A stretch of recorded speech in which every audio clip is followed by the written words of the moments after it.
The Royals return from their most successful 9-game road trip in franchise history. From Sterling starting pitching, to Kane's catch, to Maxwell's mash, to Mr. Holland's focus.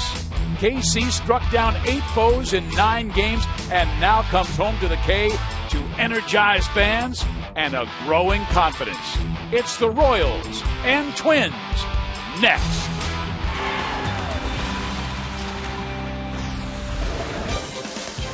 It's a great night to be a Royals fan. Kauffman Stadium in Kansas City for Game 1 of a 3-game series between the Minnesota Twins and the Kansas City Royals. Hi, everybody. I'm Steve Physiak. The Royals not only come home from a great road trip, but they are the only team in the major leagues to win every single series since the All-Star break. Kansas City is 13-3 in their 16 games since the break, and it's not like they're tearing the cover off the baseball. They're only averaging 3.9 runs per game, but their pitching has been outstanding, allowing 2.7 runs per game, and their defense, 6 errors in 16 games, and it has been brilliant. Joining me now is Rex Hudler. And Rex, I wanted to first talk to you about starting pitching because that sets the tone. You've got that right, partner, and I'm going to tell you it's hard to get this smile off my face because it's been beautiful to watch. If you're a baseball purist, or even if you're a new baseball fan, you understand that pitching and more pitching wins you games. And sometimes can get you to the postseason and win it all. You never know, but what they've been throwing out there has been nothing but zeros. And you mentioned the runs. They haven't given up very many runs. They haven't hit them in, but the timely hits is what really matters. Getting the key hits like Maxwell going over the wall, and the defense, there's not a better defense in the world, in my opinion. They are making spectacular game-saving plays, not just highlight tapes. It's all working together right now. Hopefully they can focus tonight and keep it going. And slow down the M&M boys from Minnesota, Maurer and Morneau. When we come back, Joel Goldberg will talk about the energy in Kansas City.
baseball back at Kauffman Stadium, and nothing but excitement from the Royals and the fans as they return after their best road trip in franchise history. Joel Goldberg out here in right field, and oftentimes, and especially for the Royals in the past, these truly were the dog days of August. Having to come into the park every day, being out of it, but not now. Everybody thrilled to come to work every single day. Billy Butler saying, it's great. We're finding ways to win instead of lose, and the confidence is off the charts. Ned Yost says, don't get too high, don't get too low, just keep on winning series. And James Shields, who has been through this before, says, right now in August, you just want to win series. You don't need to worry about what Cleveland and Detroit are doing. Win series and put yourself in a good spot to play meaningful September baseball. And the Royals look to get things going on this homestand. Coming up, Jeremy Guthrie on the hill, which is always a good thing at the K. Baseball is next on Fox Sports Kansas City.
Missouri Lottery. Play the Powerball and Mega Millions Scratchers game to win $100,000 or more. And by your Kansas City Chevy dealer, the official vehicle of the Kansas City Royals. This game is brought to you in high definition by Time Warner Cable, the official TV, internet, and home phone provider of the Kansas City Royals. Welcome back to the K for the Royals and Twins. Minnesota manager Ron Gardenhire coming off a 3-game sweep of Houston. This is his 12th season as Twins manager after he was the coach for the great Tom Kelly. His lineup will look like this. Brian Dozier, who's been red hot, will lead things off. Then Joe Mauer, who always seems to haunt KC. Justin Morneau, Ryan Domet, Oswaldo Arcia has been recalled from the minor leagues in 5 for 12 since being called up from AAA. Trevor Plouffe will hit 6th, then Chris Herman, Clete Thomas in center field, and Doug Vernier, the 33-year-old rookie. Jeremy Guthrie is getting ready to sprint out onto the field. George Kataris will be his catcher as no Salvador Perez, a 7-day concussion DL after taking a foul tip in the 12th inning on Saturday. So Kataris will catch Jeremy. Yeah, and you know, it shouldn't be a problem for the veteran backstop anyway. Now, Guthrie, he's been really good, especially Jeremy Guthrie. He's going for his 4th straight win. Okay, and that's would be for the first time since he was with Baltimore back in 08. And the Royals, they've won 8 of his 10 home outings. So you put that all together with their streak and what they've been doing, they got a pretty good chance. Keeps the ball down, 2-seam sinking fastball. He's got a 4-seamer he'll use. He finishes guys off with his breaking ball, which is pretty much a slider, slurvy curve, and a changeup that's very effective. Now he will mix up some change of speeds. He'll throw a 67-mile-an-hour curveball. He'll quick pitch guys once in a while. This veteran is really inventing as he ages, and he ages wisely.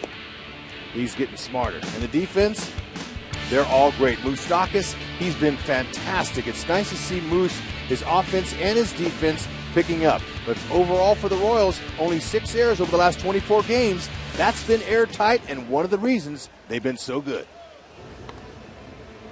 Mike Moustakas really picking things up, and his leadership. You may have heard the interview Joe Goldberg did with Eric Hosmer about Miggy. He said, Miguel Tejada is the man, one of the best teammates I've ever had. When he's not playing, he is teaching in the dugout and clubhouse, and that is huge. Look at that flexibility. Yeah, you got to stay limber. Got to be able to move to your left and right. Good hands, people. He's got a really good throwing stroke when he's off balance, too. The Royals have won 11 of their last 12. We told you the Twins have won their last 3, including yesterday's 3-2 win over the Astros. Brian Dozier, he had a 10-game hit streak end yesterday as he went 0 for 4. And the first pitch fastball is in there for strike 1.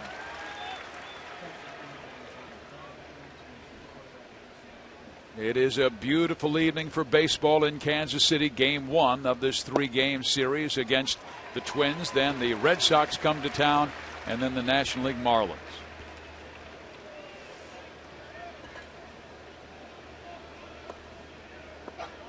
Dozier moving from short to second base. He's out of Tupelo, Mississippi.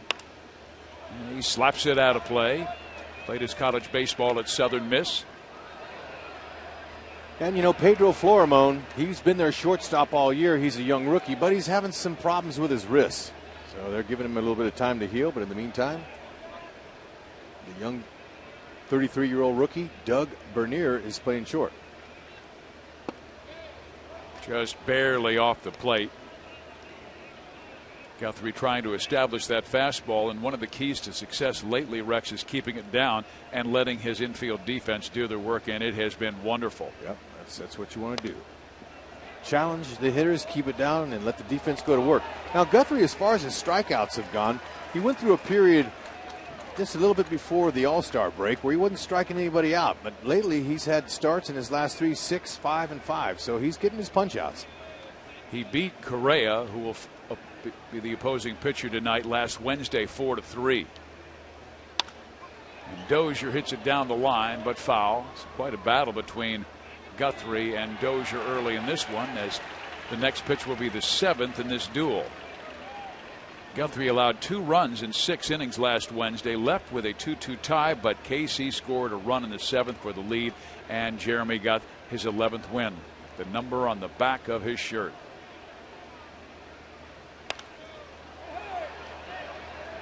Okay, finishing guys off is going to be key. And even though it's the first hitter of the game, Jeremy Guthrie in some of his first innings have had some difficulties, and his pitch count has been gotten up there a little bit because he's not finishing guys off like he wants. He threw 107 pitches in 6 innings in that start at Minnesota, and a lot, like you said, Rex, more than 20 in the first inning. It's 2-2.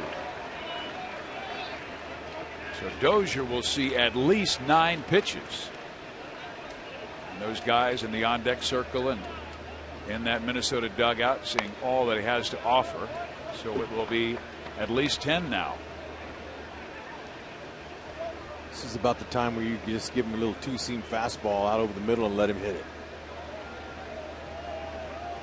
Dozier, Mauer, Morneau, 3 hottest guys in the lineup. First 3 hitters of the game. Now a 3-2 count. That's what you want out of a leadoff hitter. Particularly with Mauer and Morneau to follow. Yes. First hitter of the game. Taxi. Well, he finally got him on a fastball at 95 miles an hour, but Dozier forced him to pitch through 11 pitches to him. There's that fastball. Finish him off. You got 95. That's a beautiful spot, too, by the way. That's a good weapon to get hitters out of it.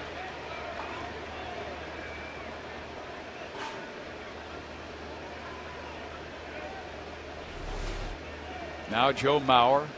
We told you that he has had a storied history against Kansas City. But he pretty much tears up everybody. A career average of 323, 102 home runs. And this season hitting 321, 8 home runs. Went to the All-Star game.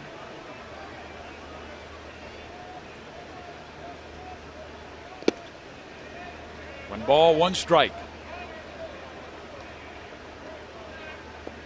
Mauer was 5 for 12 last week versus the Royals. But this weekend he just went 1 for 11. He missed about 4 or 5 games. He was on paternity leave with his wife as this twin delivered twins, Emily and Marin. And the first series he came back was against KC. Big tall guy from St. Paul, Minnesota, goes 6'6", 230 pounds. To the right side and past Tejada into right field. Tejada may not have the range that he had when he was a young star, but still, it's a nice effort. He was playing into the opposite field. You see that? Because Mauer, typically he hits the ball to the left side of the infield or outfield. The only time he pulls is on an off-speed pitch like that, and Mickey almost got it. It's hard to believe that he signed with the Athletics more than 20 years ago. Now Justin Morneau, and he takes a strike in the outside corner. Morneau has picked up his power since he was not traded at that trade deadline. A lot of rumors swirling around the Twin Cities that the big slugger would be gone. And he goes the opposite field, but Gordon had him played perfectly in 2 outs. It's good, Morneau. He's been wearing out Guthrie in his career, hitting 360 off of it. So didn't exactly fool him there. But had him played right where he wanted it. Well, after throwing 11 pitches to the first batter, Dozier, he's only needed 6 to get Mauer and Morneau, although Joe was able to single to right field. Morneau lined out. Now Ryan Domit, the batter.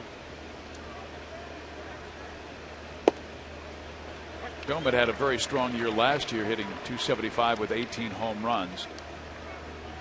But down in the 240s now, and all 9 of his home runs came before the break. Backs him off.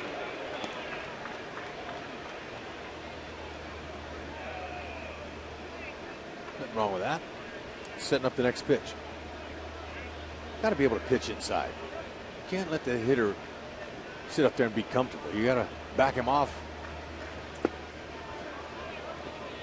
Coming to breaking ball. Guitarist, good low strike zone. Sits down there with his glove way down, making sure Guthrie hits it there. As far as throwing runners out, George has thrown out 5 of 27 for an 18.5%. And that's not bad. 30% is a great mark.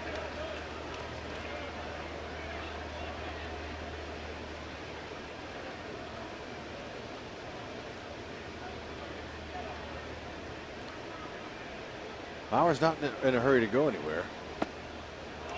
Domit will work the walk, so Mauer will move into scoring position for Oswaldo Arcia. And we had a chance to see this Arcia kid when he came to Kansas City way back in May, but Arcia was sent down. They wanted him to get some more work in during the All-Star break, and all he did down in AAA was hit .375. They recalled him, and he has 5 hits and 12 at bats, and they think he is going to be a big part of their future. Arcia Aaron Hicks, who was sent down to the minor leagues to work on his game, and also a young man who's only 18, Byron Buxton, one of the top prospects in all of baseball. Well, you know, the Twins, it's not about their position players as much as it is about their starting pitching. Starting pitching hasn't been good at all.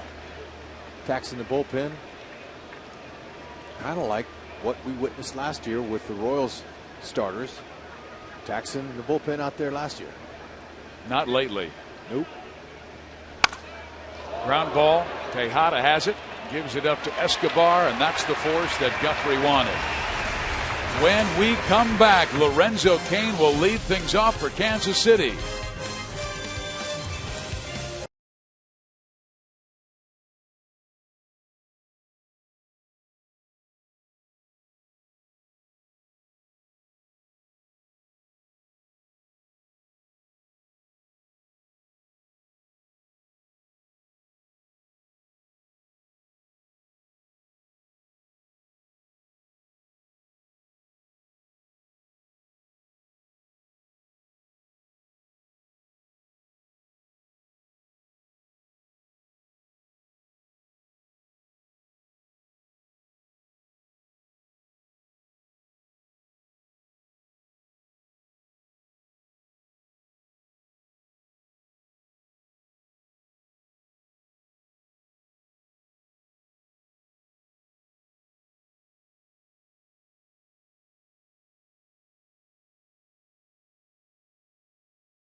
Serve. They've 7.5 games back of Detroit and 4.5 games back of Cleveland, but those teams keep on winning. In the wild card, the Royals are 4.5 games off the pace set by Tampa Bay and Cleveland right now. And as we take a look at Ned's lineup, Cain, Hosmer, Butler, Gordon, Tejada, Moustakas, Kataris, Escobar, and Dyson, Yost says, I can't do anything about Cleveland and Detroit right now. And he said, the only concern is my team, how we play. Win series. That has been the theme. And as we told you, they're the only team since the All-Star break that has won all of their series. Kevin Correa will start for Minnesota. Yep, Correa. Interesting home and road splits.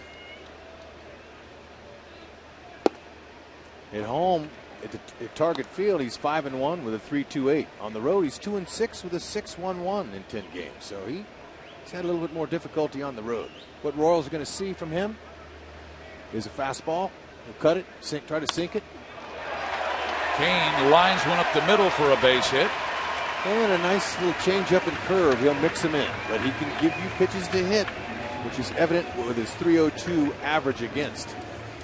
And the Royals had no problem getting hits off Correa, but they could not put him away. No, the 10 hits they got against him last Wednesday, that matched his season high against Correa. But so, only 2 runs. Yeah, well, they had plenty of opportunities, you bet. And they couldn't get a big hit off of him. However, they got what they wanted, the W. And he usually gets a lot of double plays. As a matter of fact, he's in the top 10 in that department. His defense has turned 18 behind him. And there goes Hosmer to left field, but it almost took off on the left fielder, Oswaldo Arcia, but he makes the catch, and back to first base is Cain. First 2 hitters, he's given up a lot of rope. A lot of lineas there. That ball, that was scalded. Arcia didn't know how to read that. He's like, well, do I start in or go back? I mean, that's the toughest ball for an outfielder to read, the one right over your head. He made a nice play on it. Wasn't routine. Well, we saw a lot of that last week. So did Billy Butler, hit him hard, but the results were a lot of atom balls. Billy 7 for 28 on the road trip.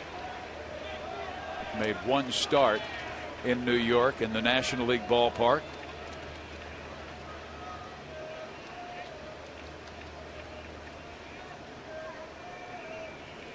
The wind is blowing out to left about 5 to 10 miles an hour. Really comfortable evening. Game 1 of this homestand. All this rain we've been getting, Trevor Vance's field looks beautiful. A strike to Billy. And Rex Lorenzo has 12 stolen bases this year, but he has not attempted one since injuring his left groin, making that tremendous catch in Chicago. Don't need his legs until he's good and well and healthy. Don't need him. Save him for defense. They're not in a period of time right now where it's desperate that they play small ball and move the runners. They're getting contributions from a lot of guys in that lineup. So when you're in a phase like that, you don't have to be forced to try to steal a base. And particularly with Joe Mauer, he's good. almost 50%. Yeah, he's really good. Butler shoots it to left center field. And it's going to drop, and Kane read it nicely, goes to third. He'll make it safely. Well, RC and Thomas got confused out there. Poor communication. And Billy gets a single. And Correa stares out at left center field. Well, Thomas, he didn't get a good jump on it coming in. Whenever a guy like Billy Butler takes a big swing, typically you freeze or back up. Watch him way at the top of your screen. He wasn't sure. He started heading back to the wall. So he took the wrong route. And as a result, Lorenzo Cain, like we've seen, especially in that Mets series, runners advancing, being aggressive, challenging outfielders. Love that style. And when you have 7 guys in your lineup that can go first to third and first to home, go, pedal to the metal. Pressures defenses. First and third, 1 out. Gordon the batter. Infield looking for the double play. Correa starts him upstairs. Ball 1. Alex has been the cleanup batter the last 3 games, including tonight. Be hard to get a ground ball if you throw one belt high and he takes it for a drink. Ooh. He was all over the baseball in New York this last weekend. Didn't have a lot to show for it. He sure was hitting line drives.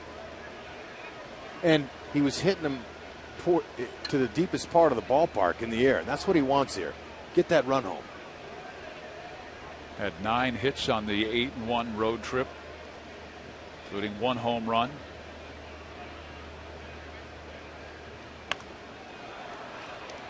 One and 2. Let's take a look at the Minnesota defense.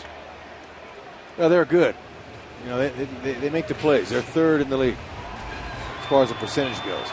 But Bernier, this guy's waited a long time. He's a 33-year-old rookie. Nice to see him get a shot. They've made 9 fewer errors than Kansas City, but they don't have nearly the range as the Royals, both on the infield and the outfield.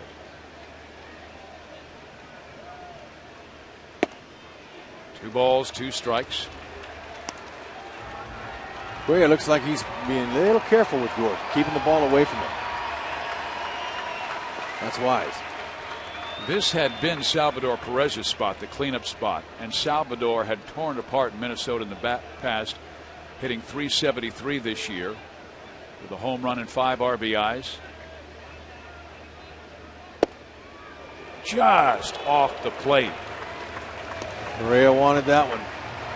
And even though he's only expended 11 pitches, there's been a lot of length on these balls that these Royals are hitting on him.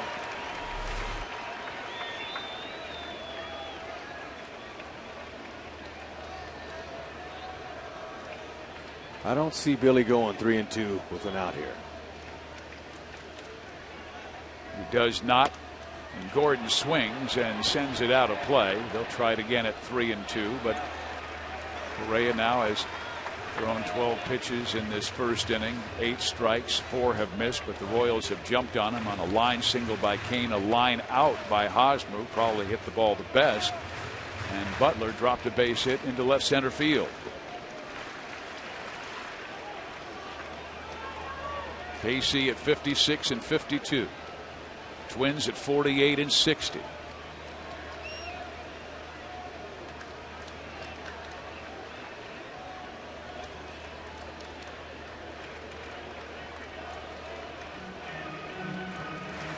Sometimes hitters, when they see a guy 3-2 and he's already been hit hard early in a game, and then he steps off, they look at that as not very confident.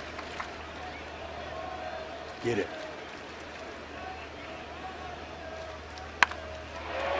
Well, it's rope foul. And Rex, you're exactly right. We're going back 1 month for Kevin Correa. Since July 5th, opponents are hitting .347 off Correa. That's the second highest average in the American League to the Angels, Jerome Williams. Opponents hitting .350. So he may not be feeling comfortable at all. And the Royals jumped on him last week, but they only scored 2 in 6 off of him.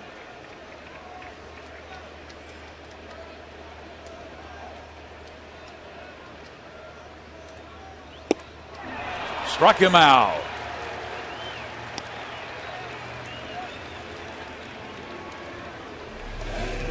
Okay, he's staying up in the zone with Alex.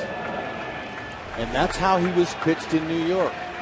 So the Minnesota Twins advanced scout, the game there, and said, look, Alex was hitting some balls deep, but they were getting him out on elevated pitches.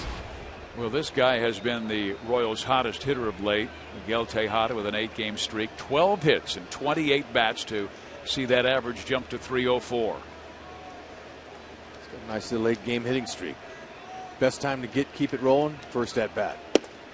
Ball 1. And he is, in his lifetime, 4 for 10 off of Correa. 5 RBIs, a couple of doubles. A double right here would look mighty nice. But he's not looking to do too much. He knows that he just wants to try to find a hole, stay short with his swing. Breaking ball in there for a strike, and it's 1-1. Garcia very deep and left.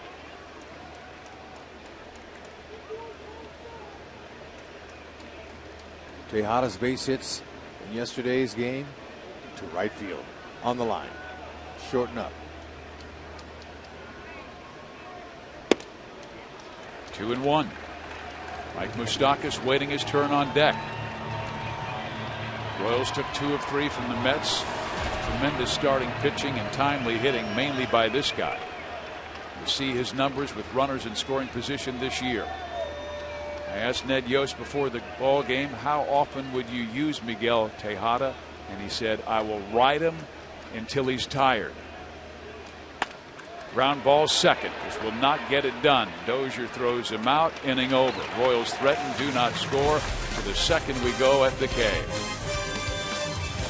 There Correa goes again.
its debut this Wednesday when the Royals host the Twins. Cheer on All-Star Alex Gordon in his special cheering section with a $30 ticket that includes a limited edition Gordo Nation t-shirt and seat in the field box or plaza sections in left field.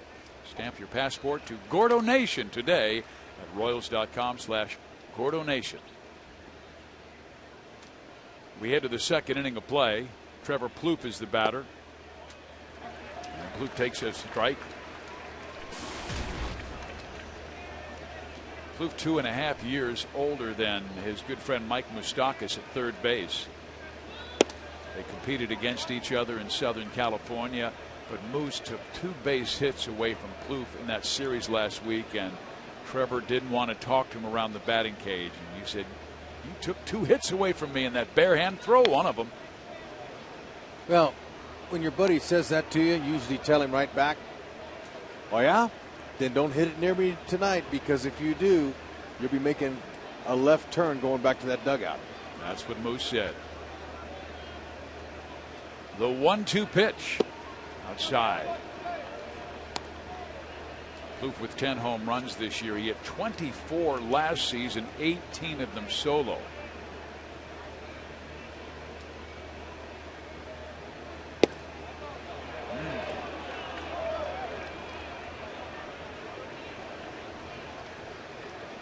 But it was Plouffe who in the offseason talked to Moustakas about fielding tips at third. Outside corner, beautifully placed breaking ball. Strike 3 to Trevor Plouffe.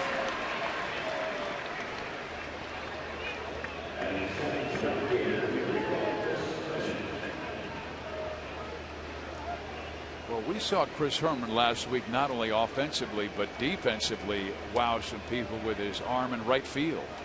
This is our ATT U-verse rewind. Remember, he's a catcher. He took one step and just threw it right on the money. What a beautiful throw that was. And that was one of the things that got Correa out of yet another jam. He had base runners every single inning.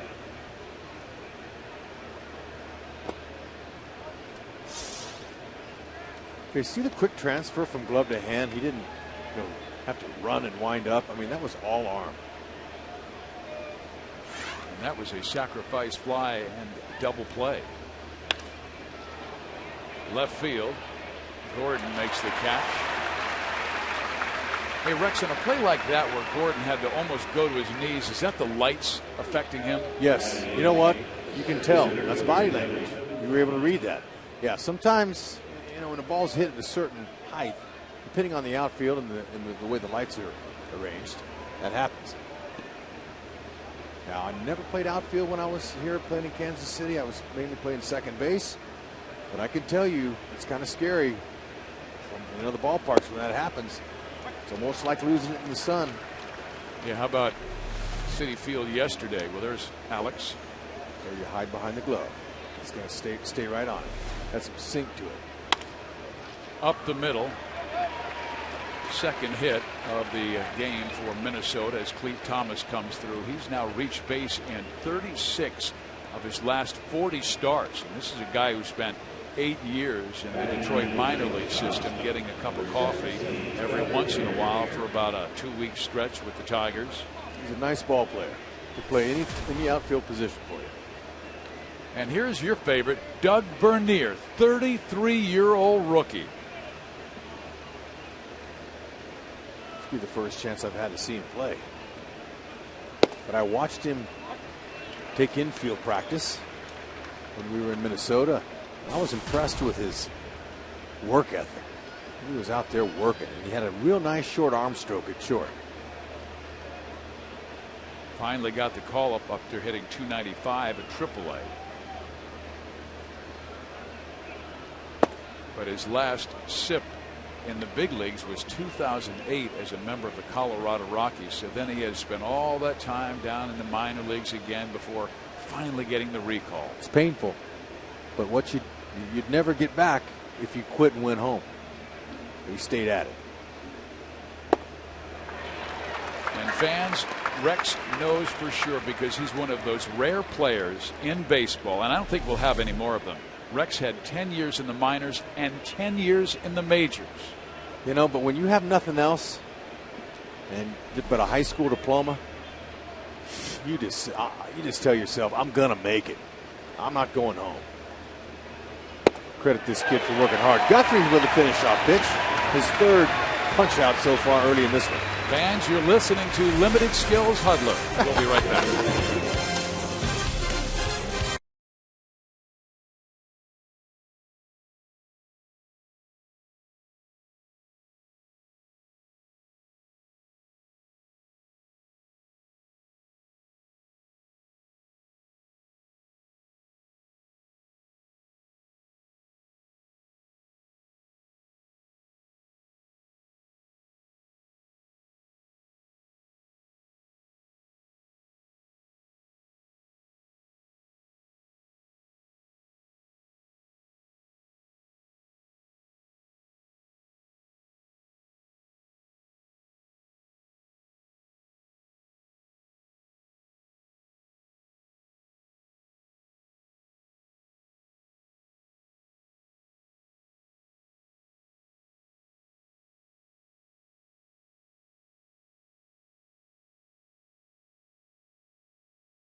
Home runs since the All-Star break. That's fifth most in the American League, and he gave the Royals the early edge over the New York Mets yesterday when he launched one deep to right.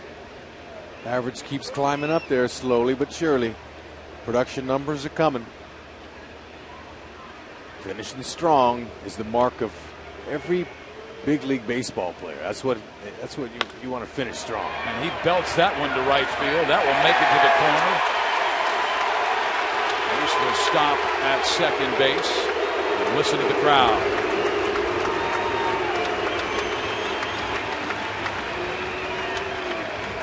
'17th double for Moose. He'll take it. That was an off-speed pitch that he was out in front of, but he kept his bottom hand inside long enough. The top hand wouldn't hook the ball foul.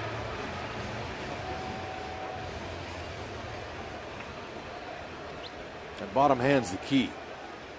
Stay inside that baseball just like that. Little bit of a vibration on that contact because he didn't hit it squarely. And now the man who cannot be pitched to, George Kataris. He rolls it down the third base line, but foul. He walked another 3 times yesterday, was also hit by a pitch. And when they finally throw to him, he usually does some damage. Yep.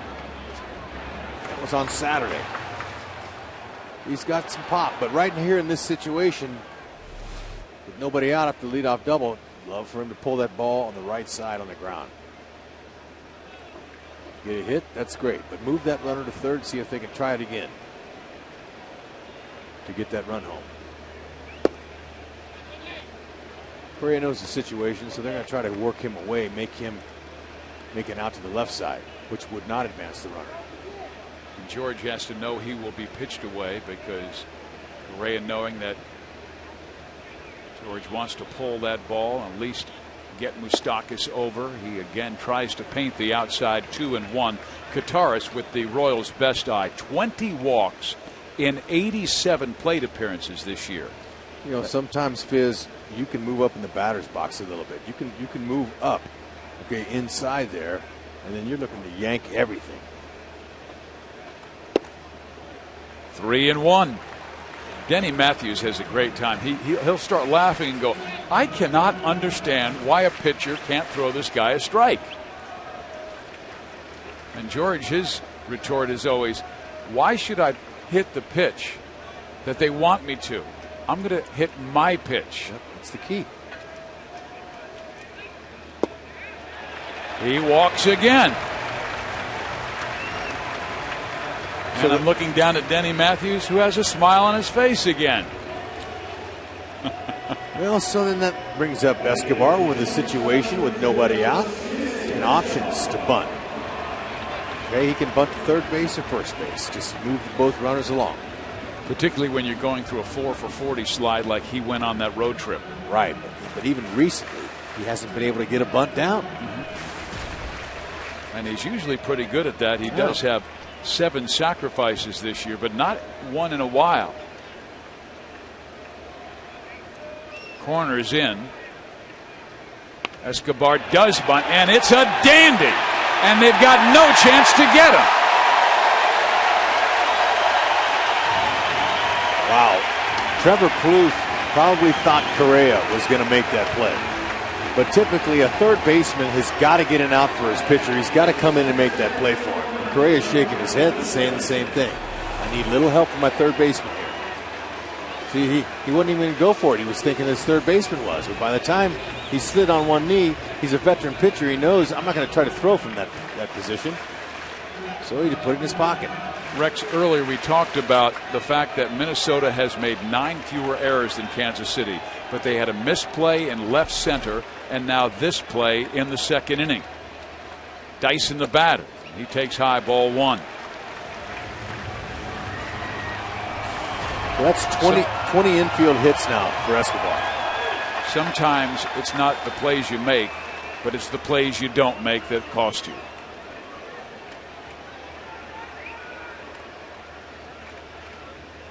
Ooh, he had that one in his wheelhouse. Hadn't cost him yet. Correa's been a magician out there, man, getting out of jams. He's not necessarily a strikeout pitcher with 68 coming into this game and 124 in the third innings, but he got a key strikeout in the first of Alex Gordon with runners on first and third. A chopper to second. They're coming home. They get the force there. Smart play by Dozier. Well, that's what I said. They haven't hurt him yet. This guy has a unique ability to pitch out of jams. We've seen it. They've got to make him pay. Dozier helped him out with the force play there at home. He knows all he's got to do is throw him a decent ball to handle.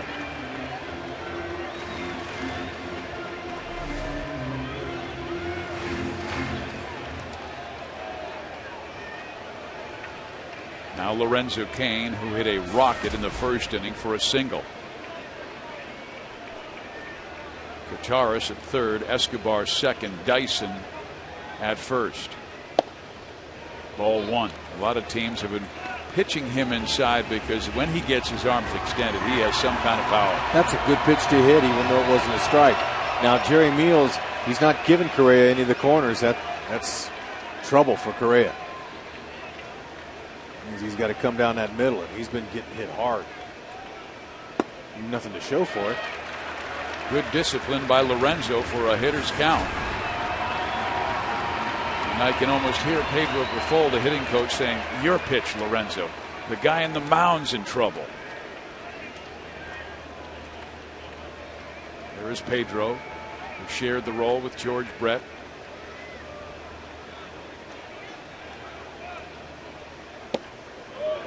Three balls, no strikes. One more of those. The Royals take a 1-0 lead. Let's go back to July 4th when Cain was in a similar situation. See how easy that swing was? That was one of the most exciting games of the year. I'm giving him the green light here, 3-0. Hit it a ton. $25,000 Sonic Slam winner to a young lady in Overland Park. Ball 4, he walked him. Great at bat by Lorenzo. Gutierrez will come in from third base to give Kansas City a 1-0 lead. He's not happy he didn't get that pitch. That's a pretty good pitch right there. So Meals is definitely not giving him anything on the corners. I mentioned it. Now we're sitting up right there. You know, it crossed the plate somewhere, but Lorenzo Cain, 3-0, is going to make him throw a strike, and that's wise. Now Hosmer will probably hit the ball the hardest of any Royal tonight, but he lined out to left. Strike one. Hosmer with 38 multi-hit games, 6 most in the American League. I told you 8 since the All-Star break, tied for the most with McLeod of Baltimore, Morales of Seattle. Ooh, he had a good swing, but down in the count now at 0-2. Okay, no slams, but a healthy average. That is in his career. Mauer, victim of another foul ball right there, right off his mask. That has placed Salvador Perez, the Royals catcher, on the 7-day concussion DL after a foul tip in the 12th inning on Saturday. He's eligible to come off on Sunday. Checked his swing. Do they appeal? No, they don't. It is 1-2.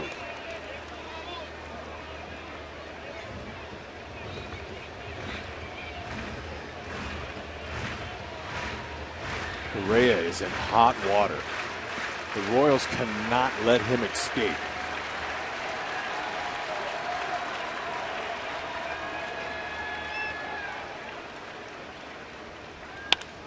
It's hit to right field. Herman will not get there.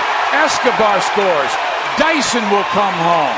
3-0 Kansas City.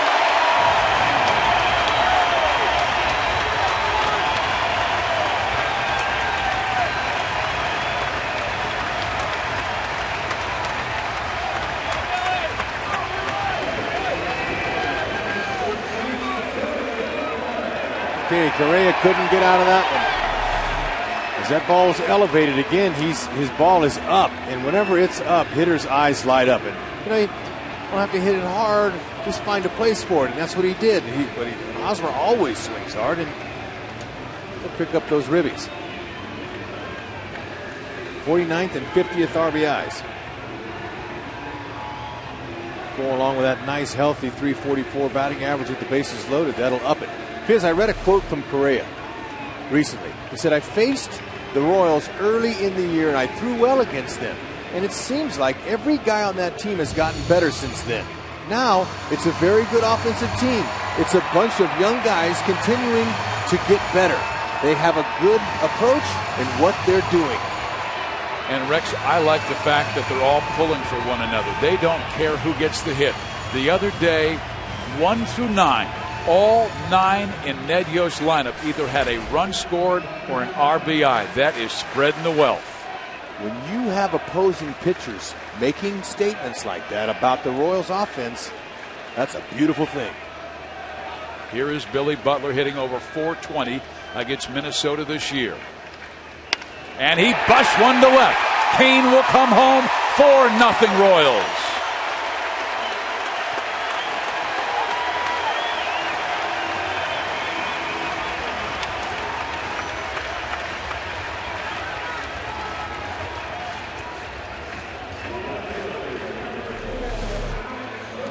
All right, why wait around? He's trying to get strike one on you. Go ahead and bust it. I almost had a call on Billy there because they're feeding off of this nice crowd tonight here at the K. And typically they don't score their runs this early, but you know what? They're so happy to be home. And here is Alex Gordon for payback. High in the air. That will not get it done. Either Morneau or Dozier. Dozier calling off Justin, and Gordon is the second out. So the Royals will send their 9th man to the plate in this second inning, Miguel Tejada. It all started with a Moustakas double. Kataris walked. Escobar tried to sacrifice and did even better with a bunt single. Dyson reached on the fielder's choice in the play that went 4-2, but Kane walked to drive in a run. Hosmer singled in 2, and Butler singled in 1. Miggy grounded out to second his first time up. Strike 1.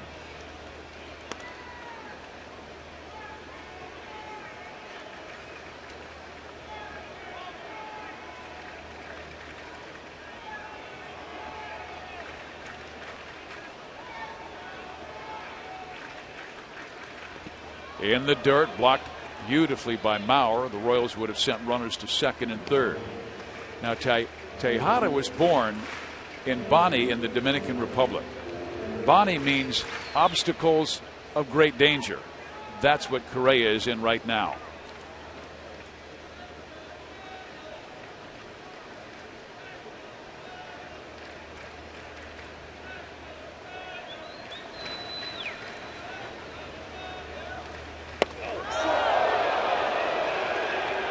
Tejada gets brushed back. Miggy's saying he's all right.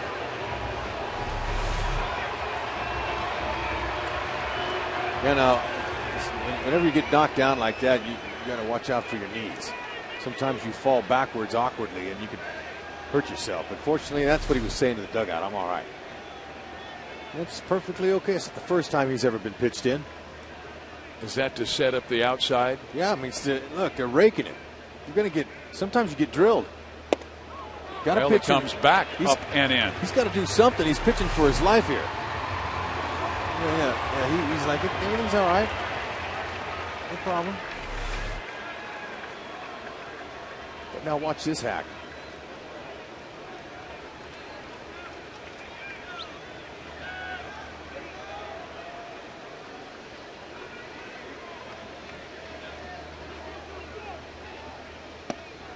Walked him. Correa is just a little bit unsure of himself, especially the way they've been raking him since the very first hitter of the game. And Anderson's saying, man, you know what? We need to get some innings out of him. We can't tax our bullpen here this first game of this series. So the Royals want to get him out of the game and tax that bullpen in Minnesota. The Royals have batted around. It was Mike Moustakas who started in the second inning. Remember, he led it off with a ringing double into the right field corner. This starting rotation has already taxed the bullpen this year. Strike 1. And this time it wasn't Moustakas doing the body language. It was Hudler because he thought that was a hittable pitch. Ooh. So was this. Ooh, man, that was real nice.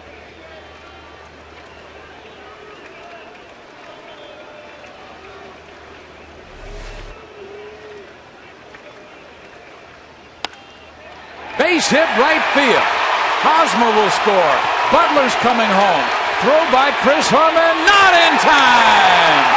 6-0 Royals.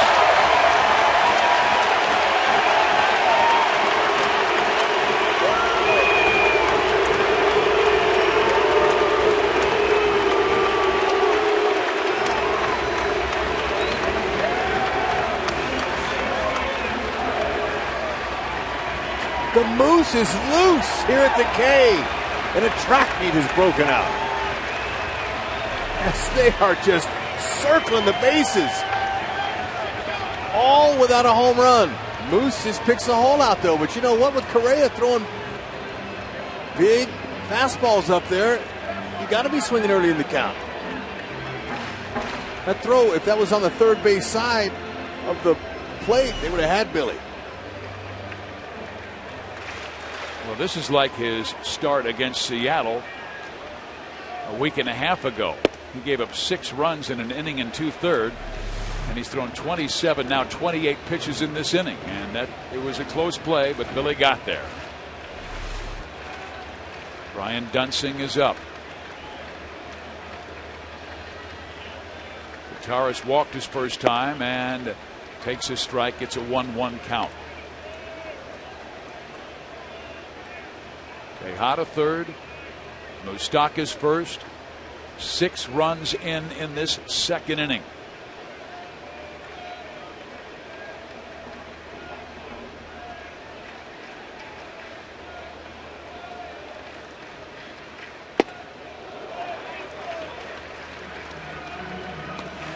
That was the 30th pitch this inning.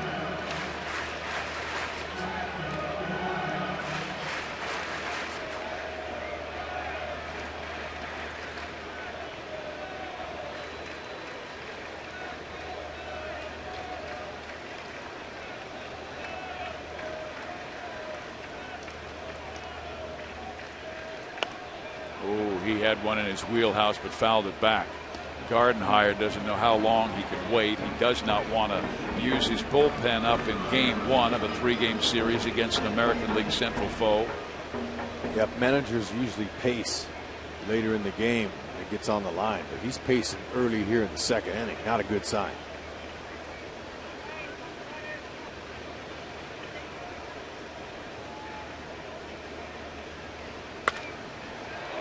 Barely fouled down the line. And the Twins are a team, Rex, who had absolutely dominated the Royals in the past. Kansas City had not won a season series since 2003, but they've won 10 of their 13 meetings, so they've already nailed down this season series. And now they're trying for their first 5-game win streak since 1999, when Jeff Montgomery was a big part of that team. Well, Kataris strikes out to end it, but it is a wonderful second inning here at the K. 6 runs as the Royals bat around for the 12th time this year. Ho ho! The Moose is loose.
About 30 of them. We narrowed it down to 3.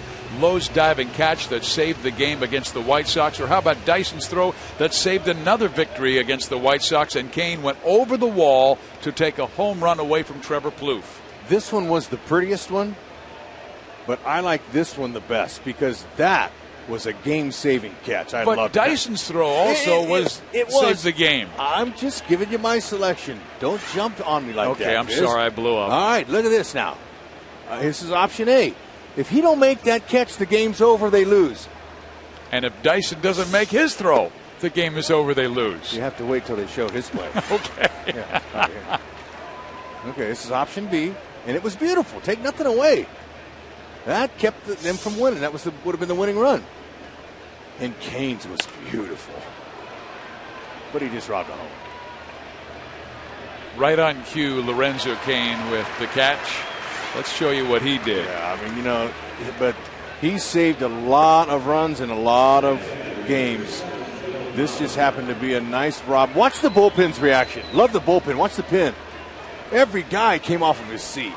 I loved the excitement when he got to the clubhouse and the dugout. I mean, everybody's roaring. He had a big smile on his face, and they were waiting for him to greet him. James Shields was giving him high fives, and there's a little different energy in the club. And as you said, Rex, it was articulated by an opposing pitcher, Kevin Correa, the quote that you read. How much improved their offense is. And let me share something else with you. That ball that Justin Maxwell shot out of Citi Field against the Mets to help them win that game, when he came in that dugout, that whole bench was alive and thriving, and you could feel it. And here's an example of another team. Okay, another team that's out of it. And watch the Angels. Early home run last night, Mike Trout. He came in the dugout, and there was nothing but a bunch of dead fishes for fives. No energy, no life. That's the difference between a winning team and a losing team. And that was a really wise acquisition by Dayton Moore right at the trade deadline. A lot of Kansas City fans said, who is Justin Maxwell? But you and I received several texts and emails from Houston people who said he is one of the finest guys in the game as far as clubhouse leadership. The way he demonstrates himself on the field. Doesn't matter if he comes off the bench or starts. What'd you tell me? 5 home runs, pinch hit home runs in his career? That's right. Wow. Tejada takes care of Mauer, and there's 2 out. Hey fans, every Wednesday is Ink Student Night and Local Music Showcase. Show your valid student ID at the box office to get a $7 ticket. Make sure to get here early for drink specials and live local music and the outfield experience before the game. The next student night against the Twins features the band Grizzly Hand. Go to Royals.com/student night for tickets. Good crowd on hand for game 1 of this 3-game series on a Monday night as you see Jeremy Guthrie changing speeds, getting a strike across to Morneau, who lined out to left field his first time up.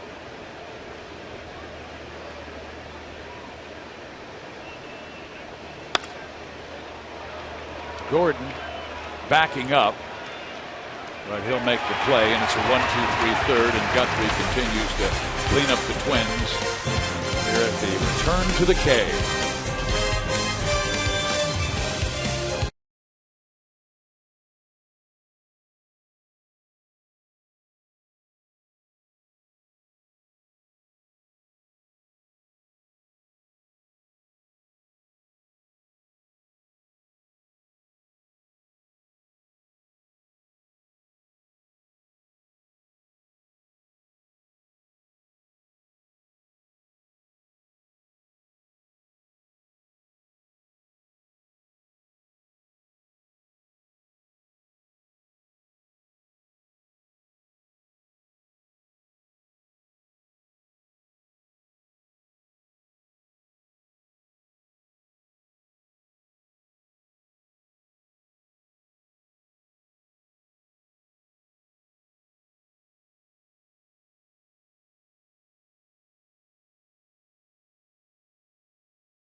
This guy is a lover of baseball.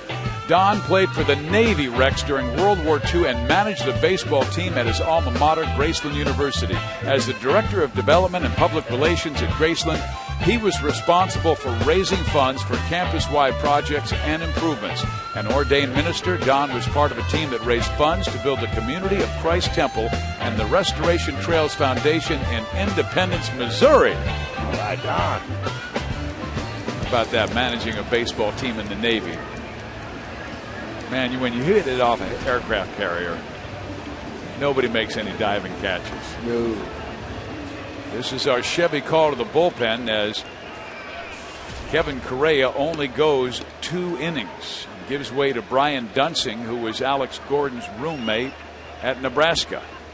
Dunsing, though, grew up and still is a big Kansas State fan.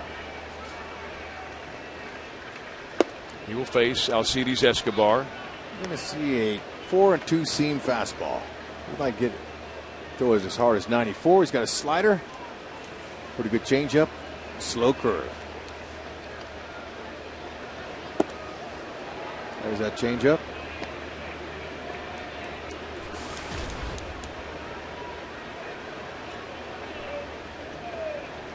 Yeah, the way the Royals were hitting Correa, Gardenhire had to do something.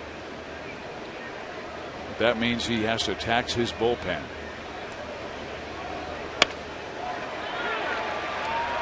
Going to be a close play. And they just do get Escobar at first base. Dunsing had to come a long way, and Escobar thought he might have had his second infield hit. You're dropping a bunt single in that 6-run second. Good hustle, almost got it.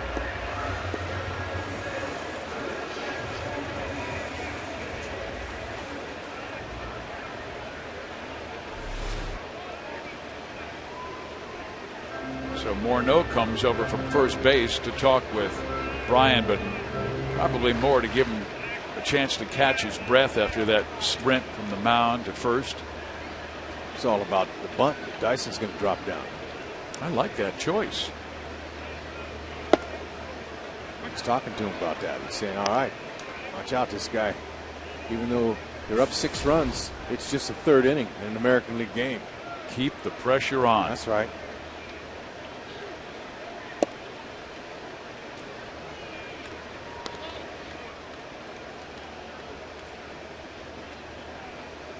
Particularly in the American League, no lead is safe this early.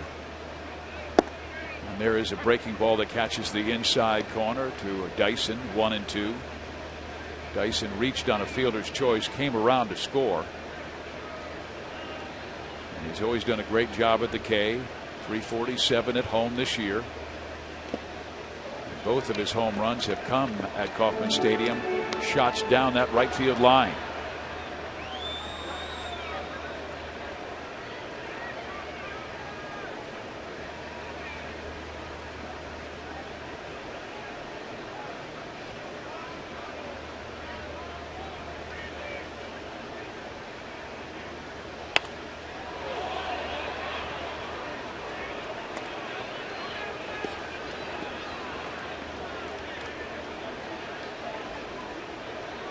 Dyson hitting 154 off of lefties. If he could just get a few more hits off them lefties, make that batting average look good for Ned, he might get a few starts against some left-handed starters.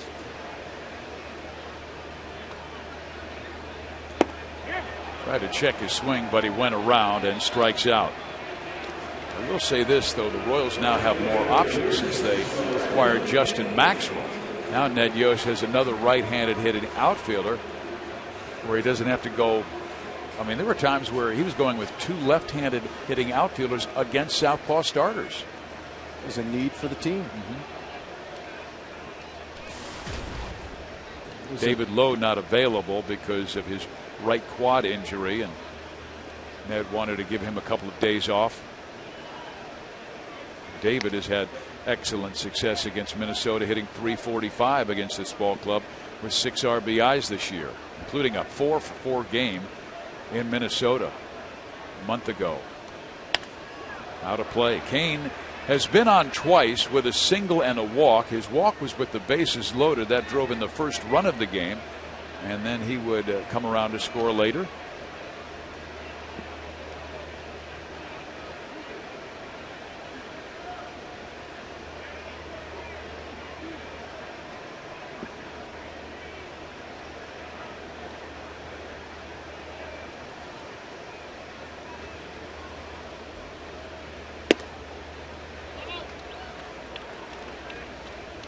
Brian had a lot of trouble with Kansas City last week on July 30th. Gave up 3 runs in 1 inning, and he was brought on by Gardenhire to get left-handers out, and just about every single left-hander the Royals put up there got a base hit off of it.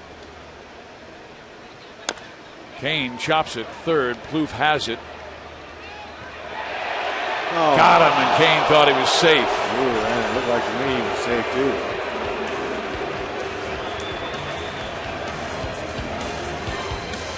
Anyway, good hustle, almost got it. Let's take a look at it.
Walk-ups to Royal Stadium today to watch this winning baseball team, winners of 11 of their last 12 games.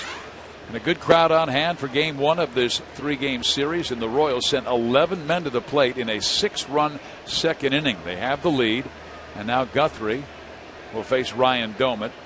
That's exactly what they lined up for. Well, they're giving him reason to come back tomorrow, the next day, and then Boston Thursday through Sunday, the Marlins after that. This is the longest homestand of the year.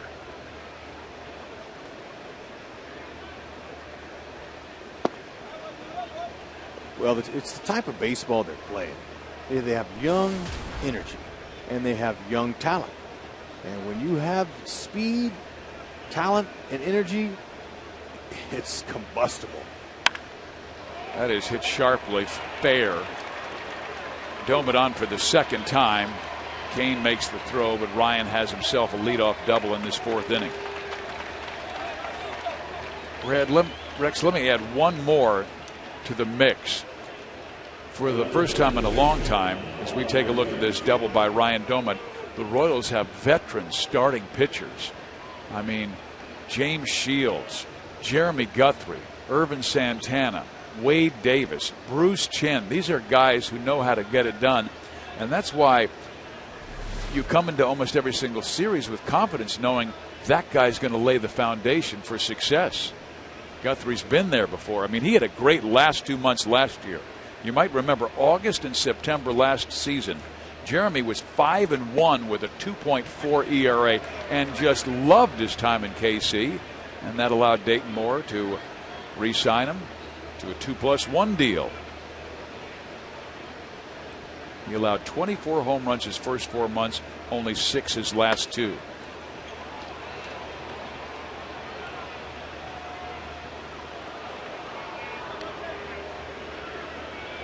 He's facing a young Oswaldo Arcia. Just 22 years old, out of Venezuela. He has him down 0-2. And this is a situation you'd love to see him go for the strikeout with the runner in scoring position and nobody out. But with a 6-run lead, Guthrie's thinking, let's just get him out.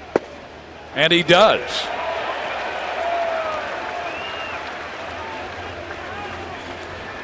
Yep, got him guessing. Tara says, give me that fastball up right there. I'll take it. Guthrie hits the spot. Perfect pitch. Boy, that had some late run to it.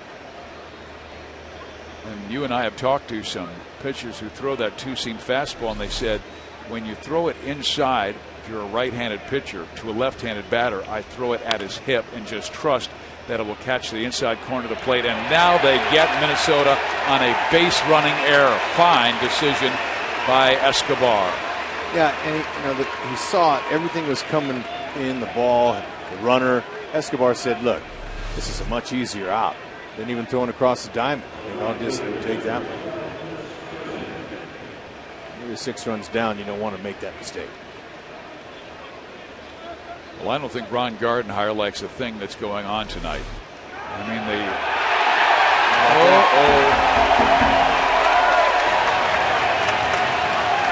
wow. I don't think Gardenhire likes anything that's happening. Jeremy Guthrie sure does. There it is. His defense is shining. Perfect throw. Oh, man.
Or follow the Royals on Facebook.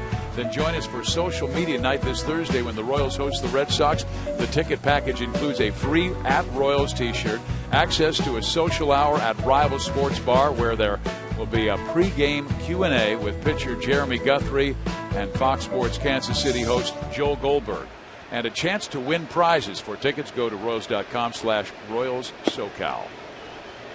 Eric Hosmer to lead things off. We take a look at our Toyota League leaders in multi-hit games. There's Hosmer, 38. He had a hit his last time up. Let's see him go for 39. He ripped a single to right field and 2 RBIs. Numbers 50 and 51.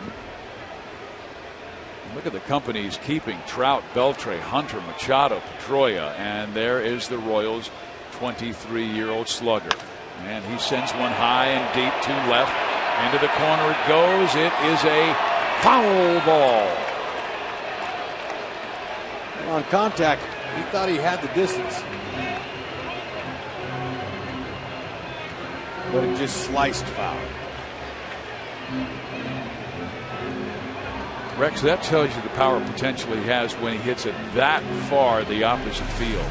Yeah, no, he's got tremendous power, especially center and left center.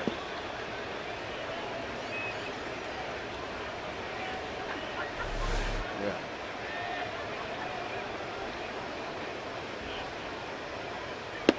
Checks his swing. Did he go? He did not. Count is 2-2. I remember a game in spring training last year.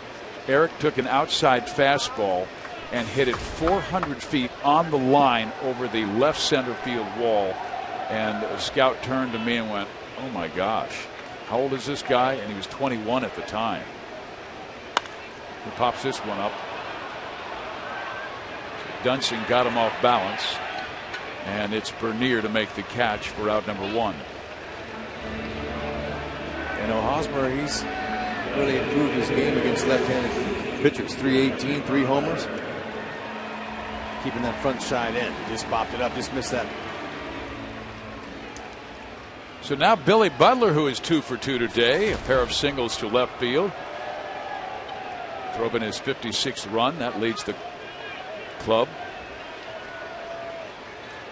One more than Alex Gordon.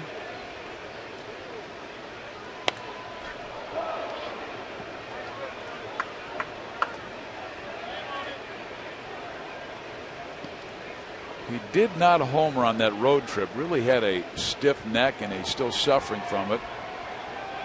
He's been getting it worked on, and he said it's feeling better. His last home run, though, came at the K against Francisco Rodriguez of Baltimore. And that was the first game for Rodriguez with his new club after he was traded from Milwaukee to the Orioles.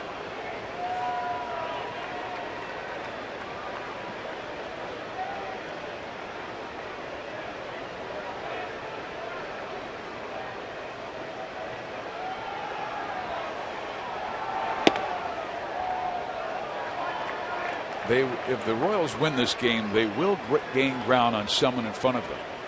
That's because Detroit and Cleveland are playing tonight, and Cleveland right now has a 6-0 lead. Royals with a 6-0 lead on Minnesota. There's a ground ball, a second. Dozier throws out Butler, 2 gone. Yeah, you know, scoreboard watching is something that teams do when they're in it late, but it's still a little bit too early. And the Royals continue, regardless of how close they get. They need to focus on the day-to-day, pitch-to-pitch, at-bat to at-bat, and don't worry about anything else. I think what has everybody talking about is the fact that all 3 clubs wrecked so hot.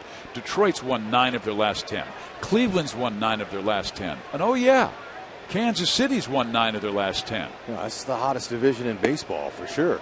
And it's good for fans to talk about that, but I'm talking about players, the Royals players. They just need to keep their focus on what they're doing. It's way too early still. And Alex Gordon had that great comment after Joe Goldberg asked him after a victory this past road trip. Cleveland and Detroit keep on winning, and Alex just immediately said, "I don't care. I only care about my team, how we're playing, and we're playing well." Oh, and you know, the fact that Ned has been saying that all year long, even when they were going bad early, he said, look, once our offense gets hitting together, it's going to complement our pitching. We got to just hang in there. Well, there are 2 huge reasons why Cleveland is in the race. And they are Scott Kazmir and Corey Kluber, 2 guys they did not even expect to be part of the rotation. Kazmir was fantastic last night in a victory, and today it's Corey Kluber shutting out the Tigers 6-0. Oh, it's 2-0, I beg your pardon. 2-0 in the 8th inning. Kluber shutting out Detroit.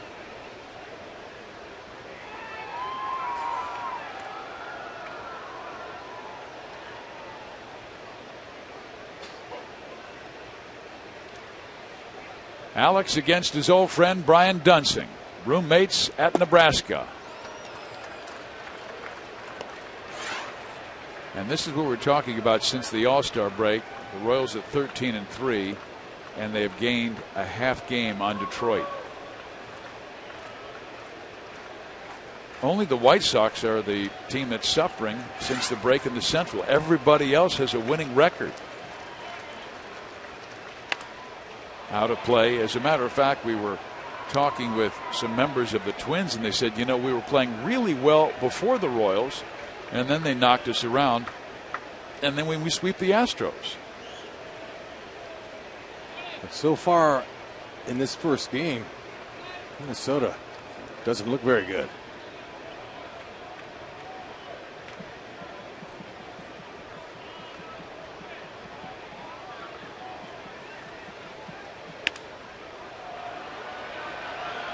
Plouffe will reach this one. Oh, man, and then he tumbles into the luxury box. He made the catch, a remarkable play by Trevor Plouffe. Well, it's a spectacular play. But he forgot to take a peek to see where he was. He thought he was past that barrier. Whoa, man, was that nice. But he's all right. Look, see, he never looked down. He didn't even know that rail was there.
And fireworks at the K this Friday versus the Red Sox. So make sure to stay after the game for our summer fireworks show courtesy of Hy-Vee and Pepsi. Mark your calendar, invite friends and family, and get tickets at Royals.com or 1-800-6-ROYALS for summer fireworks.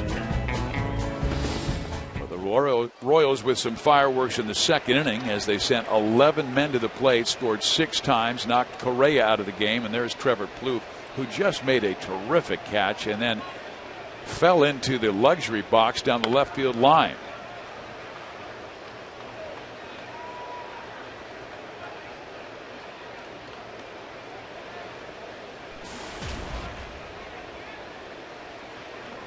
Chris Herman lined out.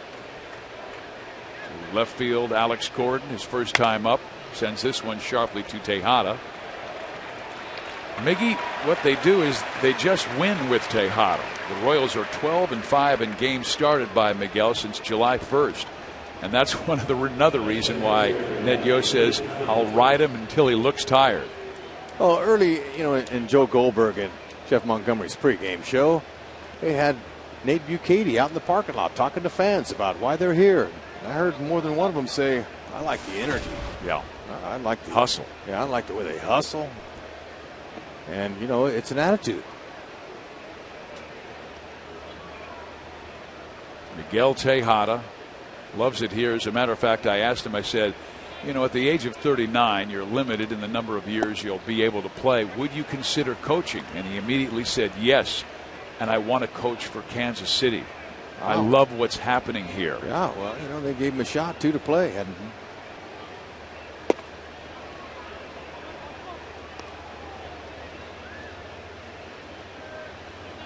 He is 39 years young. He's gone to the fountain of youth because he's playing like he did back in his Oakland A's and Baltimore Orioles days. Here's a pop-up left side. Moustakas over where his old buddy Trevor Plouffe tumbled into the luxury box. But this time Moose makes the catch for out number 2.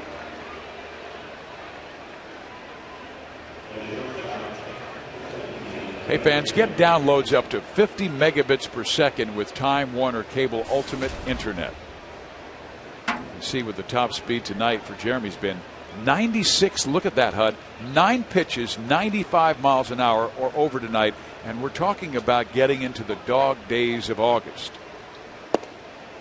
Well, these guys are feeding off of each other, and they're finding enough energy. And really, when you're well-conditioned like Guthrie and the rest of the guys, sometimes, you may just have one side session in between your starts. Sometimes you take 2 or 3. Guthrie, he throws a couple of times. Bernier gets a base hit.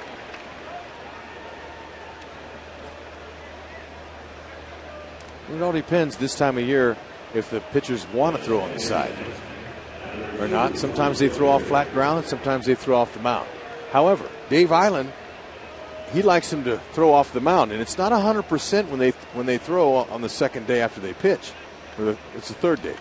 And he says he likes to throw on that mound because it just simulates the same downhill thing. And now they might throw 80%, maybe 70%, but it helps them visualize and feel that downhill underneath them.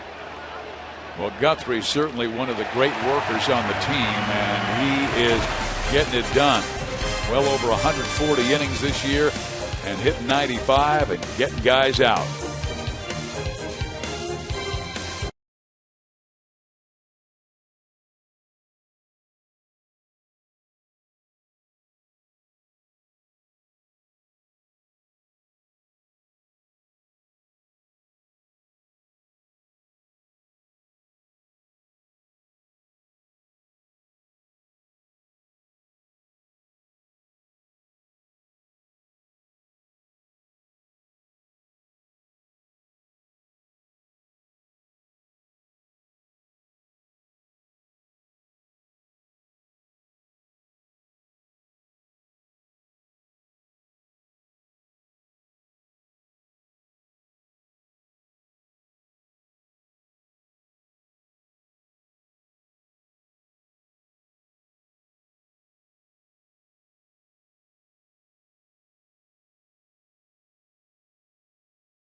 Bread, try pasta the Panera way, live consciously, eat deliciously.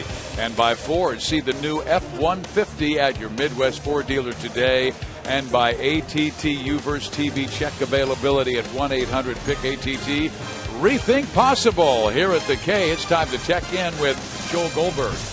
Well, we've been talking a lot about Miguel Tejada, Fizz, and I was chatting with him today and asking him how does he keep himself going and being ready every day now that he's in the lineup. Do you back off a little bit in batting practice, the humidity, the heat? He said no. He said, I love the heat. I love to be on the field. He said the biggest key for him is just being careful about going out at night when he's on the road, not doing that, making sure he gets his sleep, not eating at night, just being well-rested and ready to go all the time. And that has led to his body feeling a lot better than it has in a long time. The hustle, the energy, what you're going to see right here, not going to quite make it.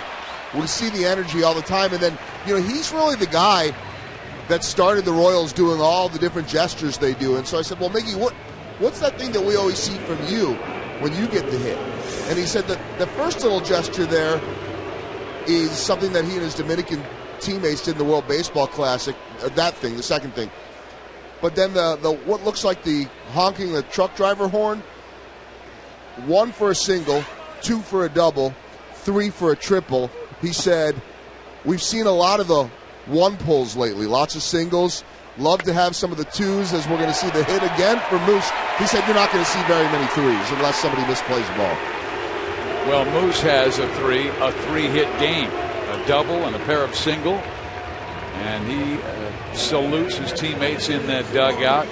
But Tejada, what a remarkable year. You talked, Joel, about him playing in that WBC for the championship Dominican team, and then he was on the All-Star for the Caribbean World Series. So this guy has played a lot of baseball in the last calendar year. Well, he loves it, and he really, from day one, I remember talking to him visit spring training, and he said, I love every bit of this, and it's what makes sense when you talk to him about maybe being a coach. He doesn't find any of this monotonous. He just loves being at the field every day.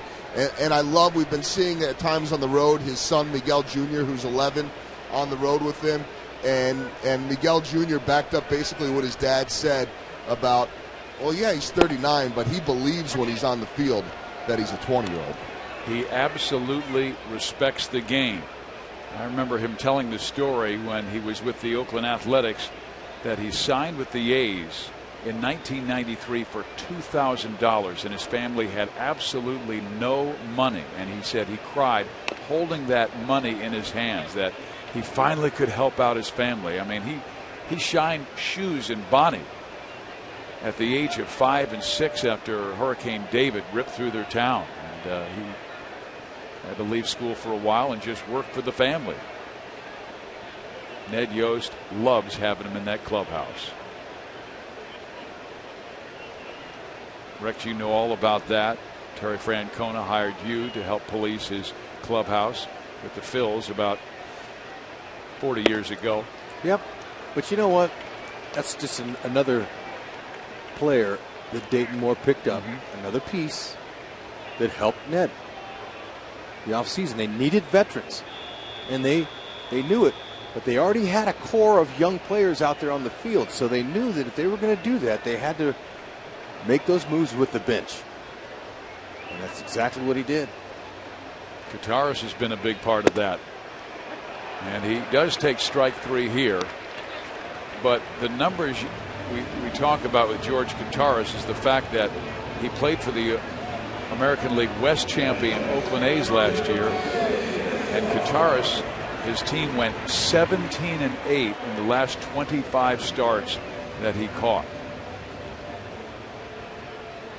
Got to have those veterans leading the youngins, and Tejada has had an influence on this guy.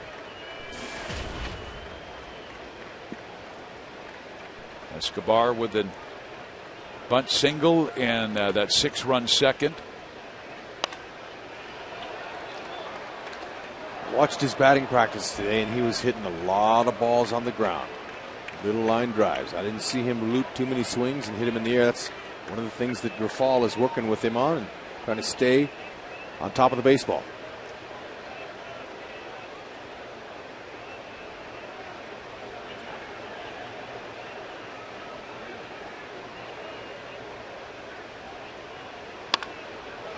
Foul. Rex Pedro said that Alcide was kind of casting. He wanted his hands a little closer to his body. Can you explain that? Yeah, casting is throwing the head out at first, and the head gets out ahead of your swing.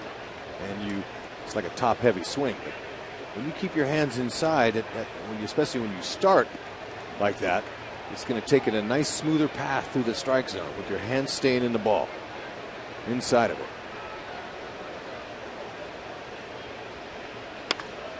Tries to dump one to right. Foul.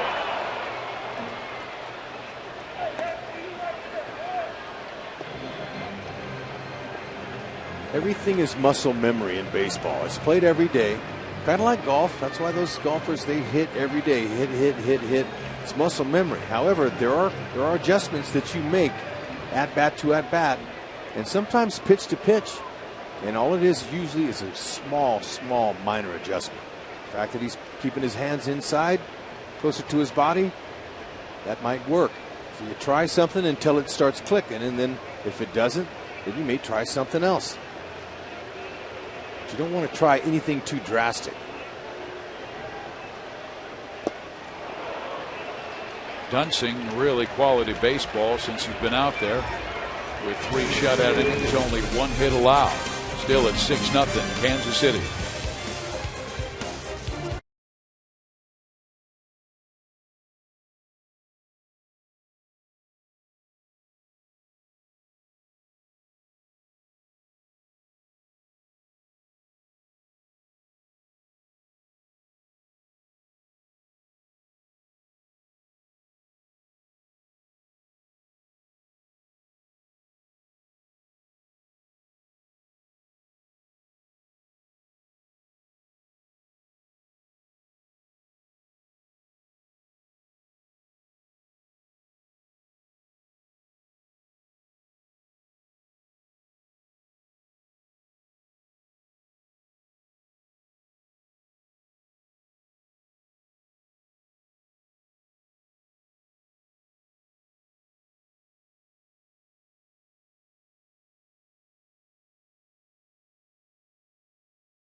White Sox fans, and they may all be booing Alex Rodriguez. Then there's somebody cheering on the day that Alex Rodriguez receives a suspension that is supposed to go through the end of the 2014 season. He plays his first game, coming back, gets a hit. There's Derek Jeter, who, oh, by the way, went back on the disabled list today. 1 for 2 so far in the game for A-Rod. He is appealing, the only one that got a suspension today that is appealing. His is much greater than everyone else's. And as for that game, this is good because the Royals right above the standings, in the standings against the Yankees. The Yankees losing in that one 7-0. How about this, guys? Royals ahead of the Yankees in the standings for the first time this late in the year since 1995. Wow. Beautiful. Those are beautiful words, Joel. Yep. Just worry about in-house here. And at the K, nice 10-game homestand. Rex, I grew up here in the 70s. Man, the Yankees brought us so much pain. And when George finally hit that huge home run into the upper deck, it was like the entire city went, oh, thank goodness. So we're not crazy about the Yanks. Here's the pitch and a swing, and oh, look at Tejada. Oh, baby, that's a heck of a play. 39 years young. Well, you know, it's a short hop pick. It's not easy, but he lost his footing. He picks it, but whoops, lost his footing, picked it up, is able to one hop it over there. Look at Hosmer. Hosmer, very steady. See how he stays down with his glove and comes up? That's how you do it. You keep your glove down because it's easier to start down and come up on a ball if it hops up than to stay up and go down. Ball gets underneath you. Royals continue to defend well. And his teammates appreciate him. We told you that Eric Hosmer said before the game Miguel Tejada is the man. One of the best teammates I've ever had. Now Morneau with a drive to right field and deep. Kane goes back and pulls it down.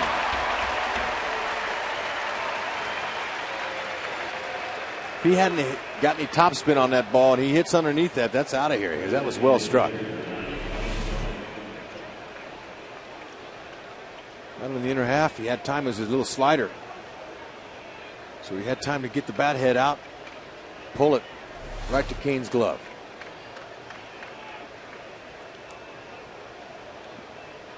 Now Domit, who has walked and doubled, and he hits this one sharply, but Tejada says, you can't get one past me. That's just stupid hitting. You can't hit it to that guy. The Dominican curtain is out there.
To Penn, Correa went 2, gave up 6. Dunsing went 3 and shut out the Royals.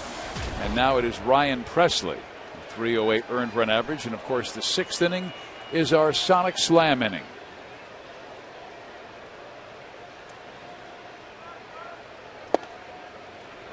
Our contestant is Kelly Defio from Kansas City. If the Royals hit a home run in this inning, Kelly will win $2,200. But if the Royals hit a grand slam out of the park, Kelly will win $25,000 from Sonic and the Royals.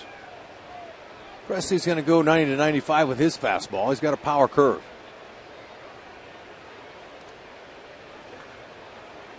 He might try to sink that ball a little bit. He's one of those Rule 5 guys taken from the Boston Red Sox organization. 11th round, 2007 by the Sox out of Marcus High School in Texas. Up the middle, Dyson on.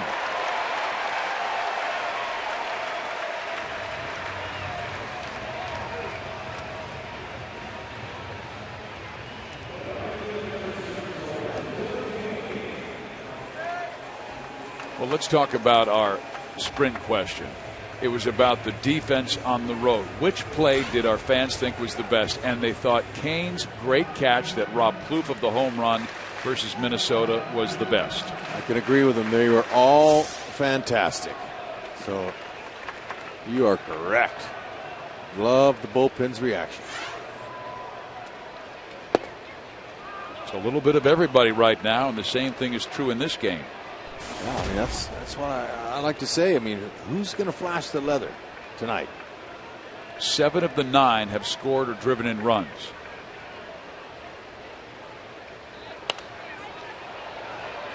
Kane has been on twice with a single and a walk, grounded out his last time up. Well, Lorenzo, we told you, delivered in the 6th inning back on July 4th, a grand slam home run, giving a fan $25,000. Dyson always a threat to go with 16 steals.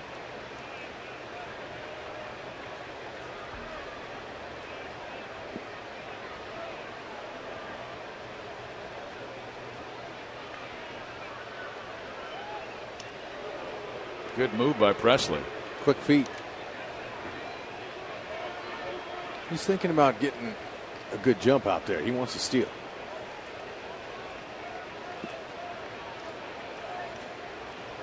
No lead is safe in the AL.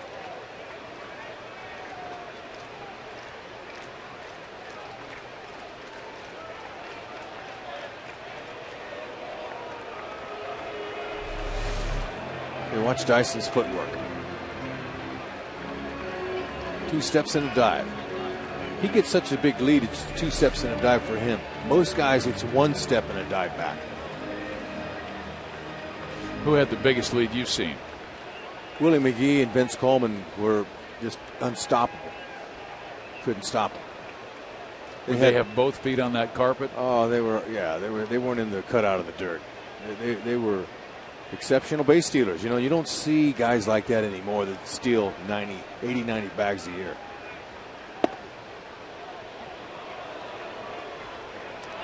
Ricky Henderson wouldn't get a huge lead, but he was up to full speed immediately. Yeah, he's like a step or 2. He was there, and he was powerful. He picked up speed quickly, but he finished strong. I can't believe how long that guy played, how many bases Ricky stole, head first sliding. Up the middle, base hit for Kane. Dyson around second to third.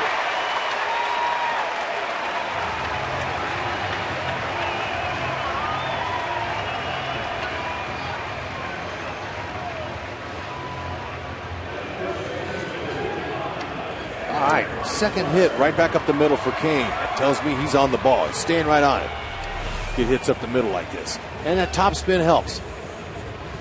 Dozier, he's been getting a lot of action over there at second base.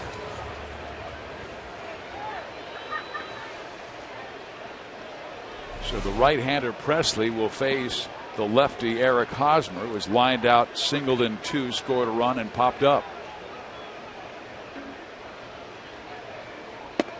Ball 1.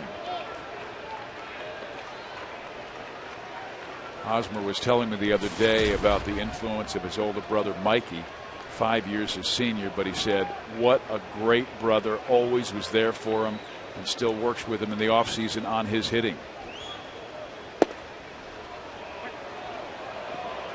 Yeah, but we're getting to a time of year now where that 1 o'clock hitting in the afternoon, that's highly overrated. There's no need for it to come in and waste your energy like that at that particular time of the day. No, I wasn't talking about that hitting. I'm talking about off-season hitting with his brother Mikey. I heard you. I'm just talking about the way they show up now. They show up now 1 o'clock in the afternoon.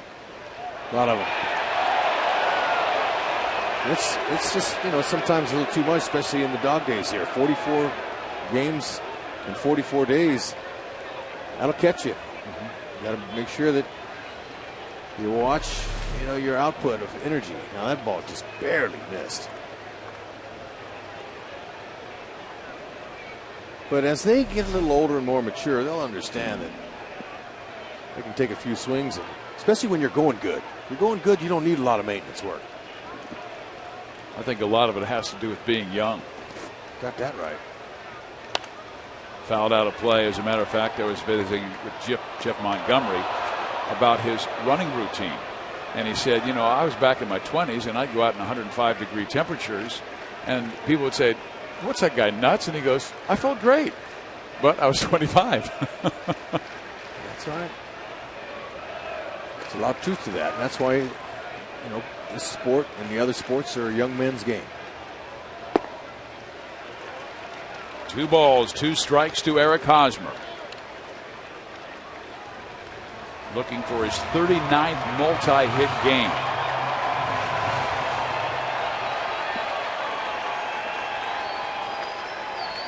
Trout, Beltre, Hunter, Machado, Pedroia have more.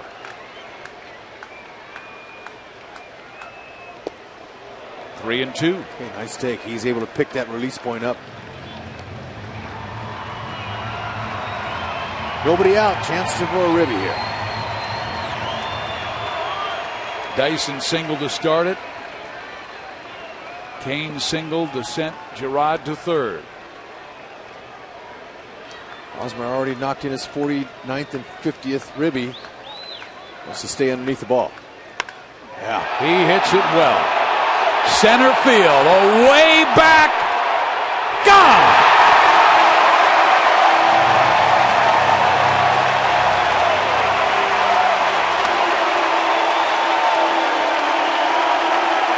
Elevation for the sac fly, but a little more muscle for Kelly. Kelly Defio from Kansas City. You have won $2,200 courtesy of number 35, Eric Hosmer. Wow. He needed a sac fly, but man, he put a little muscle into that baby. A 5 RBI game for Eric. 3-2 count. He knew a fastball was coming, and that ball was well struck. And with the right place on the baseball, underneath it to get some backspin and some height to carry over. And this guy, as strong as he is, and we talked about his power at all fields, don't need any wind. And usually it's pretty windy here at the K, but the flags are laying down for Haas. Look where that bat goes, all the way around his bat like a whip. Yeah, he knew he got it too. How about those 7,000 walk-up fans here to the K? Have they been entertained or what? Come on back tomorrow. Oh, man. Andrew Albers will make his first start of the year, his major league debut for Minnesota. James Shields is throwing for KC. No wind blowing here tonight. And Rex, what's really cool about the Sonic Slam is they call the individual. So the individual has a chance to watch the game, get all jazzed up in the 6th inning. I've got a chance to win some money. And Kelly's probably going, yeah, I guess I can go out and take my family out to dinner. It's a great thing Sonic Slam and the Royals do. Mm-hmm.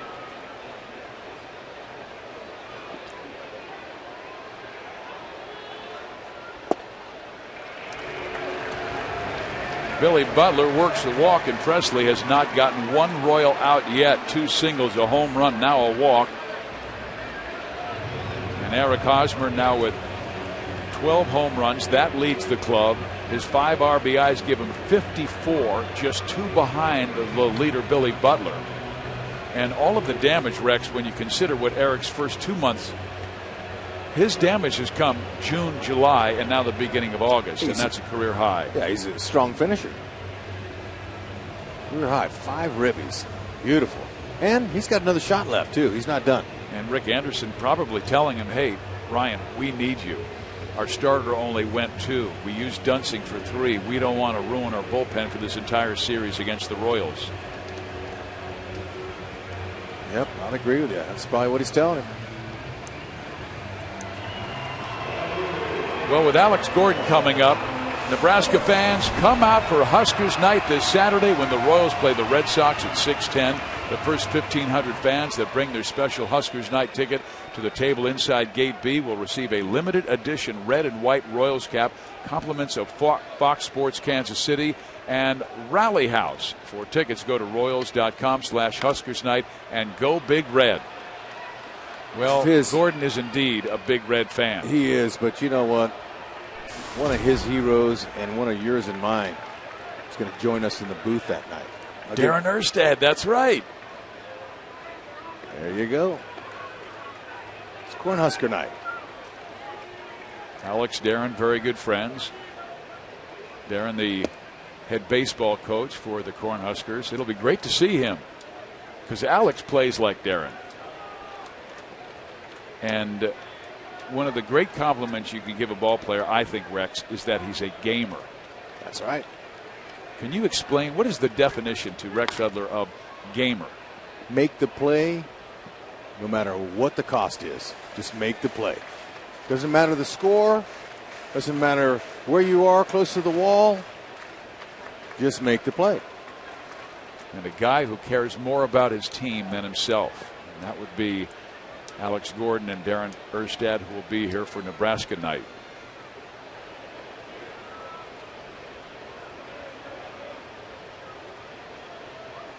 And you know, there are pitchers that are gamers too, not just a defensive player. Bob Gibson might have been the biggest gamer that I knew. I mean, the guy starting for the Royals tonight. Yeah, Guthrie. He's got some game in him. But Jay Guts. Yeah. He's, you know, James Shields, those guys, you know, they're battlers and they're going to do everything they can to leave it on the line for their team off the mound. Execute pitches, stay in games in tough situations. So gamers don't just go to position players. Same way with bus drivers. James Shields has been a tremendous warrior for this team, and he will start tomorrow night's game. But quite frankly, Rex, I was so impressed with his last start in Minnesota because didn't have his best stuff or command and grinded through 6 innings. Yeah, he was the one who gave up the long drive by Plouffe that Kane went over the wall and caught. But still, when he left, 2 runs allowed in 6 innings, got the win. 5 walks, didn't have the great command, but kept his club in it. Ground ball short. There's 1 and 2. But in the inning, 3 more runs by way of the Haas. Eric Hosmer, a 3-run blast to dead central here at the K. Woo.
ATKCA.com. And by 5 Hour Energy Shots. Steve Physiak, Rex Hudler, Joel Goldberg, Jeff Montgomery with you at the K. 9-0 Kansas City. And Rex, all of us would like to say congratulations to a great friend of ours, Alan Flowers, our coordinating producer at Fox Sports Midwest and Fox Sports Kansas City. He is taking a new job in Los Angeles with the NFL Network. And congratulations to a great gentleman. We love you, Alan, and best of luck to you in sunny Southern California. Yeah, Alan, way to go. Way to make some trips here from St. Louis to KC to check on the boys. We appreciate you. Good luck. Jeremy Guthrie begins his 7th inning of work. Good curveball. And Arcia swings over the top. He's down 1-2. I haven't had a chance to talk to Arcia, but if I do this series, I'll try to find him. As you see Justin Maxwell in at right field. Lorenzo gets a little time off. Yeah. I'm going to ask him who his hero was, and I'm going to bet. How about the back-to-back hooks thrown by Guthrie? Yeah, slow ones at 71. I told you he'll do that once in a while. I'll bet you that he tells me that Bobby Abreu was his hero growing up. They look very similar at the plate. But Guthrie, changing speeds, back-to-back curveballs. Look at that one. He couldn't wait on it. Perfect location. See that index finger up on the ball? That's called a spike curve. And finishes him off nicely. Look at the difference. A high at 76, and when you slow it way down like that, you're going to fool some guys.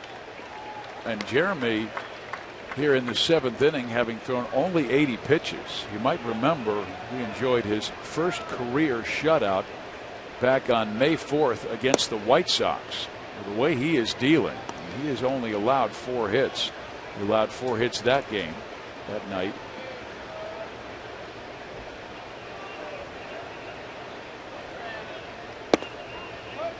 Just low, 3-1. He's walked just 1, and that came back in the first inning. Ryan Domit.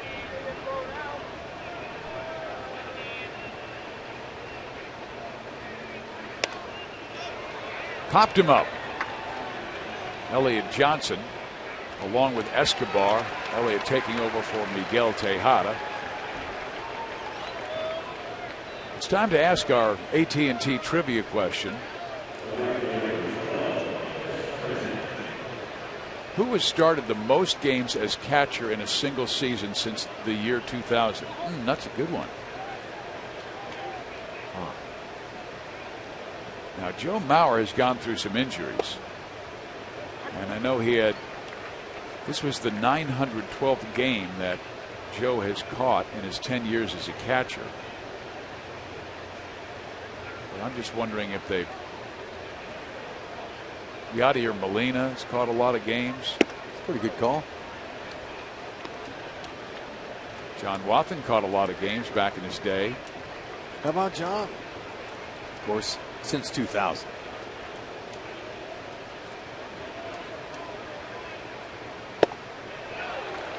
Guthrie with it. Continues with good velocity here in the later innings. 94 miles an hour.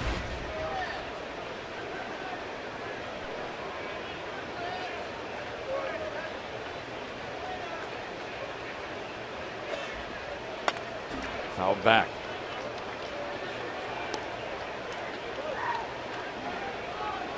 You and I are racking our brains going around the league. You know, I'm thinking about Russell Martin for some reason. That's a good guess. Or how about Jason Varitek? You know, back in the day when they were charging down towards the end and he was catching every single day.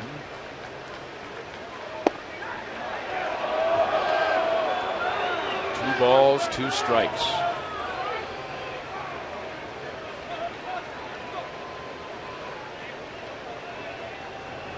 A.J. Pierzynski with the Sox. Good guess. They're all guesses, though. Well, that's what the question's for. But mainly it's for the folks. It's for the people back home. Well, how about Jay Gutz? 7 shutout innings. He has struck out 6. and has a 9-0 lead. You might have the keys to drive, Jeremy, but I don't think Hosmer's going to agree with you.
Royals lead at 9-0, bottom of the 7th. Hosmer with a career-high 5 RBIs, including home run number 12.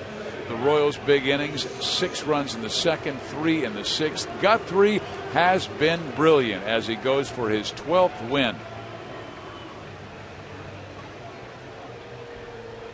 Chris Colabello comes into the game to play right field. And we've got a new catcher as well, Chris Herman, moving from right to behind the plate.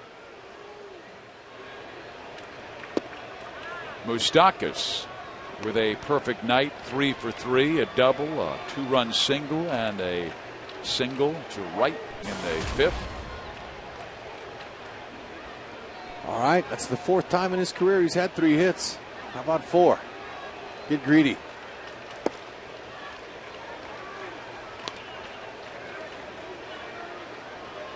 All right, let's check out Moose. He's loose at the K. He was loose at Citibank in New York. Great to hear the fans bringing Moose back with Moose calls. Look at the hits tonight. And you know what? If he doesn't want to pitch to you, take a walk. Still a perfect night. He has one 4-hit game. It came in 2011. Boy, it'd be great to see him catch his stride because he has been a streaky hitter. And if he hits a hot streak, this hot streak that Kansas City has been on could continue. They've won 11 of 12, 13-3 since the All-Star break.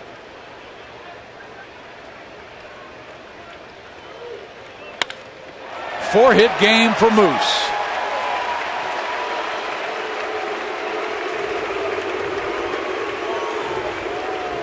Unbelievable. It's not how you start the season. It's how you finish, and he's finishing strong even though the finish line's a long ways away still. He's found his stroke because of the confidence, the work, the extra batting practice. Tireless worker, this guy. Well, almost borderline too hard. But he was hard on himself mentally early when he was struggling. And Moose is not used to struggling, so that was a good lesson for him. George Kataris, the batter, takes ball 1. Last time Moose had a 4-hit game was September 23rd, 2011 against the Chicago White Sox.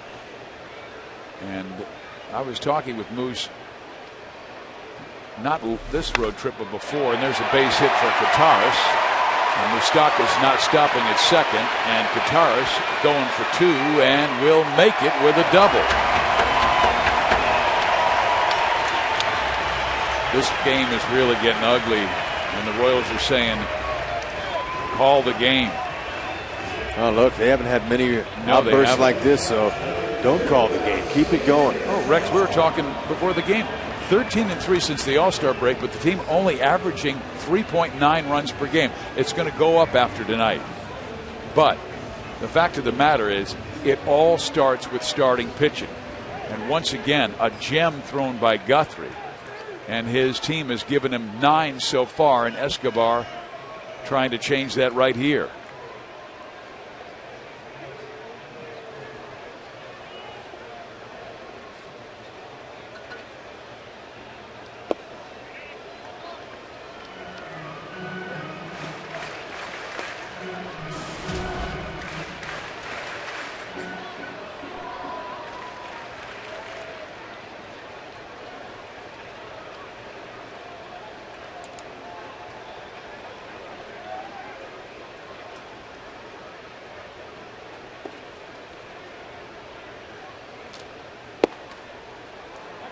One ball, one strike.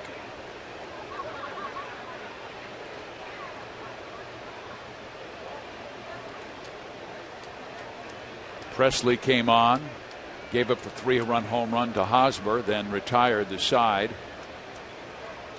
But now similar problems in the 7th with a single and double. Escobar sends it up the middle, and that will find center field. Moustakas scores, Katara scores, 11-0 KC.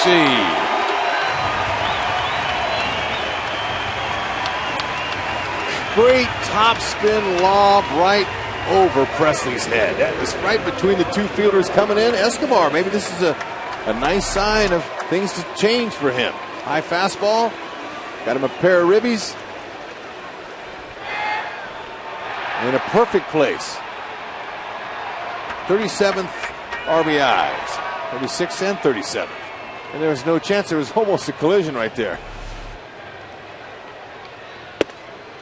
Dyson has been on twice and scored a couple of runs. The 21,474 fans that showed up here at the K have been thoroughly entertained. 7,000 walk-ups today. And the Royals keep turning the non-believers into believers. I mean, they went through that 20-game gauntlet, Rex, where they played teams over 500 and they survived, going 10-10. And everybody said, oh, now there'll be a letdown. So they go 8-1 on the road trip. Now they come home and they have started with an 11-0 lead over the Minnesota Twins.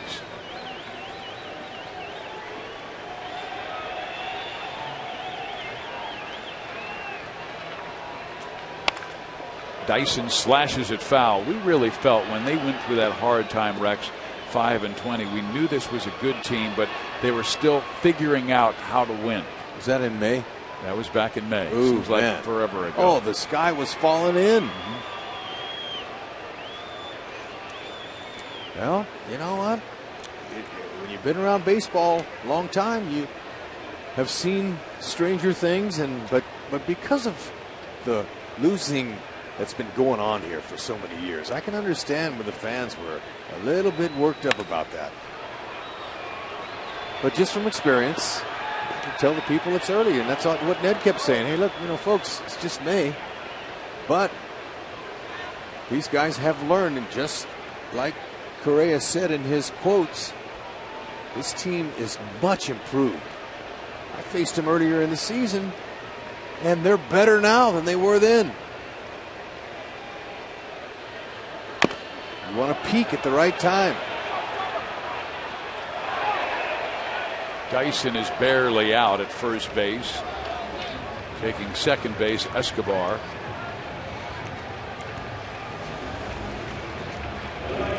And Justin Maxwell will bat for the first time. Lorenzo Cain finished the night 2 for 3 with a walk, a couple of runs scored, and an RBI.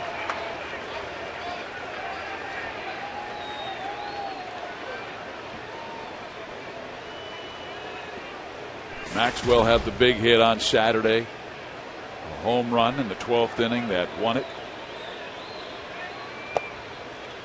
And he worked the count. He had a 3-0 count, then it went to 3-1, then it went to 3-2. And he didn't have a vicious swing, Hud. But it was a fastball up, and he met it perfectly. And my goodness, it took off. And it was 3-0. Then he worked the 3-1. Then he said, all right, time to club it.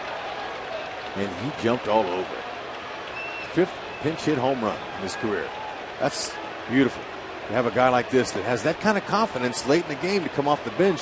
And not only is that good for Ned, but the opponents and the opposing managers, they see the body of work this kid's been doing too, and they go, well, I better make sure that I keep my lefties in when this guy, I want to not bring them in, but he homers against righties and lefties, so it doesn't really matter. What I'm saying is it makes the opposing manager think when you got a guy that can change the game with one swing. 29 years old, out of Bethesda, Maryland. He had accepted I want to say he had been accepted to go to Harvard, and then was offered a scholarship to Maryland and became a Terrapin, and is still a huge fan in all 3 of their sports. But he said what he liked about the Royals was the fact that I'm a baseball fan and I watch every team play. He watches the ML Major League Baseball channel. That ball up the middle, a base hit. Coming around Escobar to make it 12-0. And Maxwell comes through with an RBI single and joins the parade.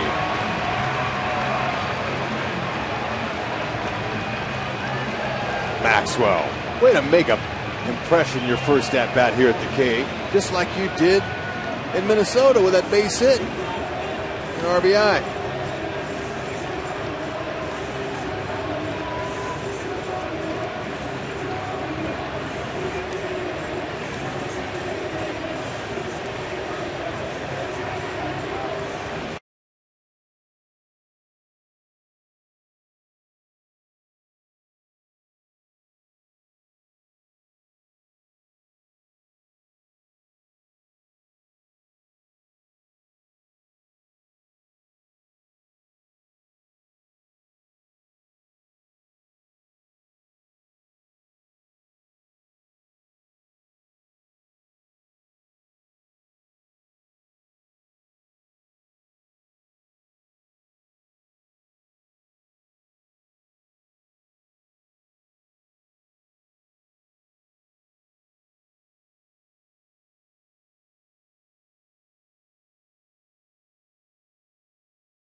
"15 hits. This offense is joining the great pitching and the great defense, and Caleb Thielbar comes out of the Minnesota pen to try and throw a little water on the fire that, well, quite frankly, it's a forest fire now. Yeah, 12-0 lead. How about Maxwell? The mighty Maxwell. He's going to make a big difference down the stretch. You watch. He already has.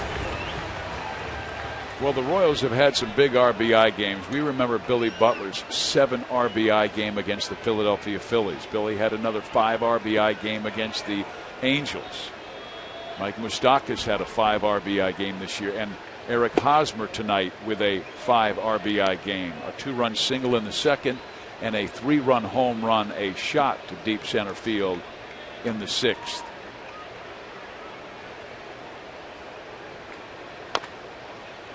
But you've got to give him the keys to the bus, as you said, because he got Kelly Defio from Kansas City, Missouri, $2,200 because his home run was in the 6th, our Sonic Slam 6th. Yep.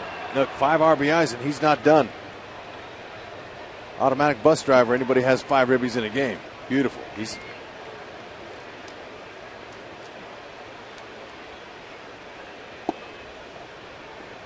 field bar. You see that big curveball away. He's got a fastball 90-93. Tries to sink it.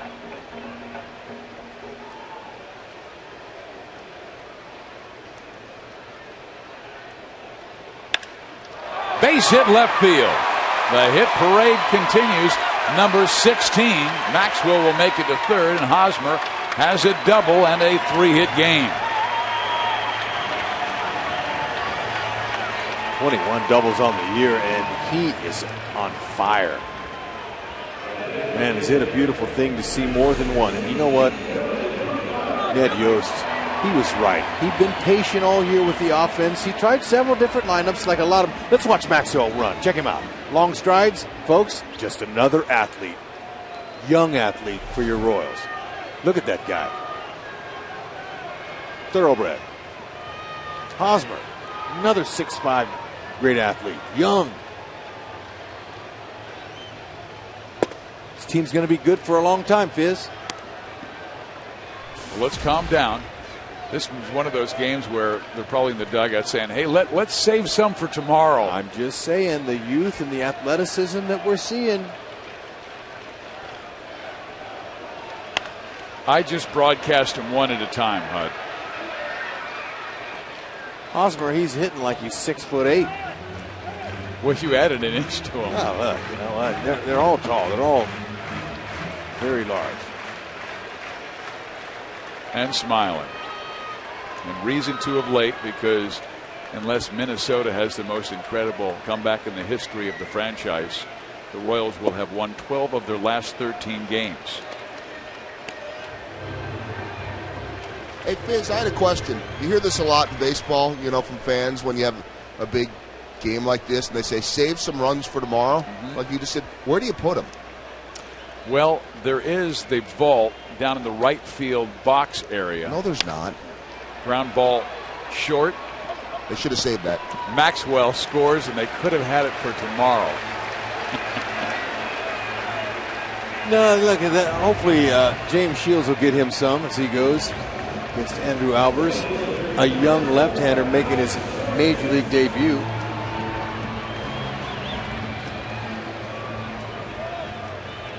So Billy with an RBI, a 2 RBI night. He has 57 for the year.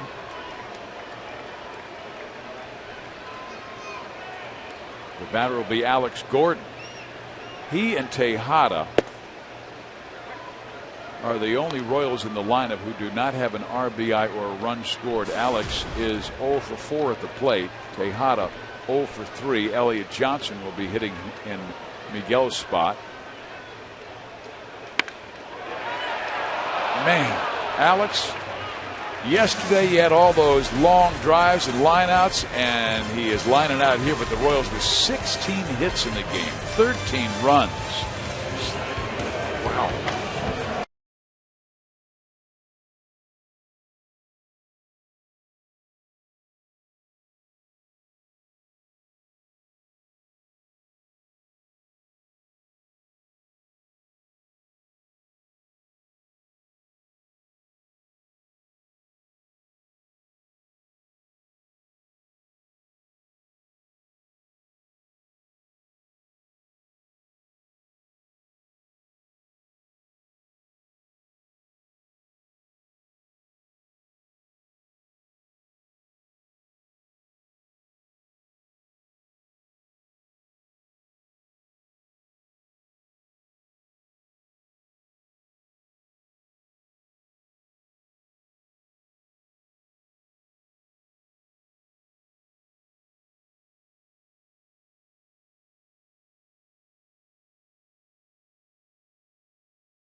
And so the Royals will pick up ground in the wild card. Chicago all over the Yankees. Houston right now one better than Boston.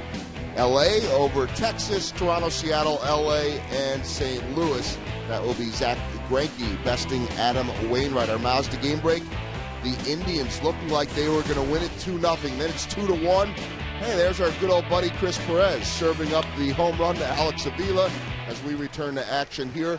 Blown save for Chris Perez and stolen right from the Indians. I guess you can see him now as Detroit wins it. So I don't know who to root for in that one, but the Royals are going to pick up some ground somewhere. Hey, want to let you guys know, if Guthrie can hold on for a shutout here, the Royals in their history have had shutouts of 13 runs or more just 3 times. June 18th, 75, 13-0 against the California Angels. June 25th, 84, 16-0 against the A's. And in May of, I can't see the year on that one, Milwaukee, they beat Milwaukee 15-0. And so, let's see what happens here. But if we can hold them off, it'll be the 4th shutout. Well, Guthrie loves this, Joel, because he has 2 early count outs in the 8th inning. 87 was the last one. Charlie Leibrandt pitched in that one. So far, so good. Joel, did you get that information down in the vault in the right field line?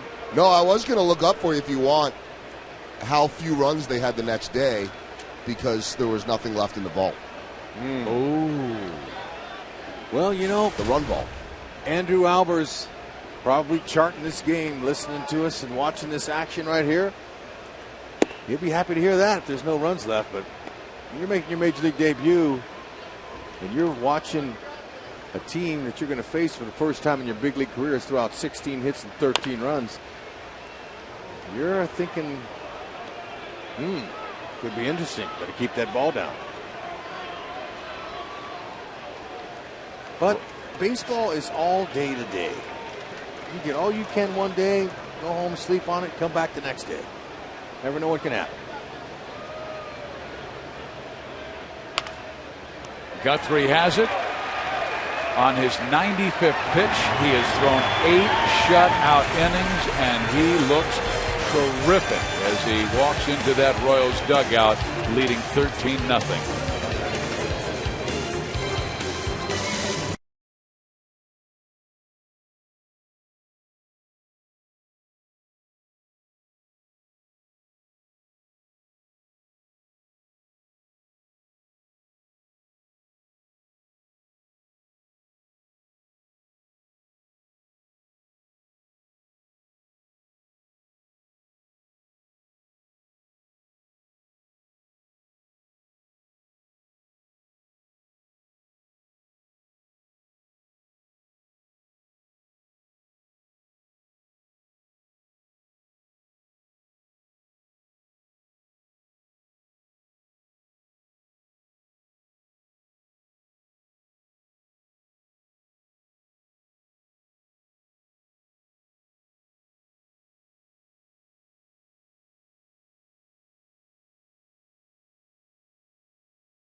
Coming up to help you stop smoking. For more information, call 1-800-QUIT-NOW.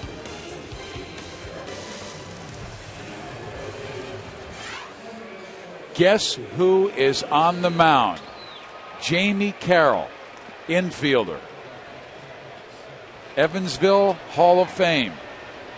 His first pitch to Elliott Johnson, ball 1. He tops out at 76 miles an hour. It's the first pitch of his career. Indeed. Look at that. And he finds the strike zone at 74. He wants early count outs so he can be able to lift up his arm tomorrow.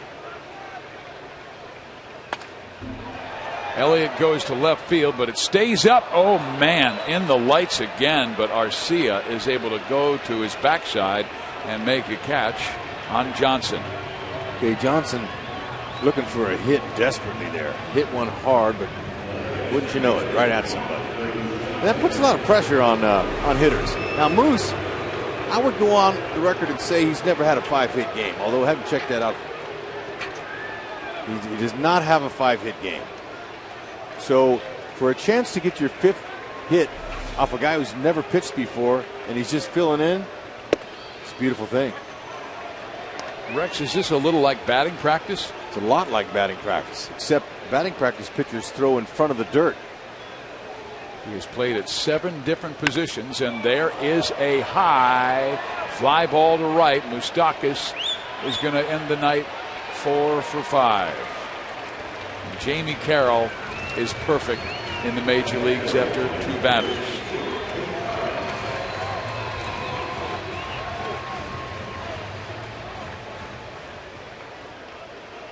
Right now his speed range, his changeup is 74 hot, and his fastball is 78. Hey man, I'm happy that he got an opportunity to pitch.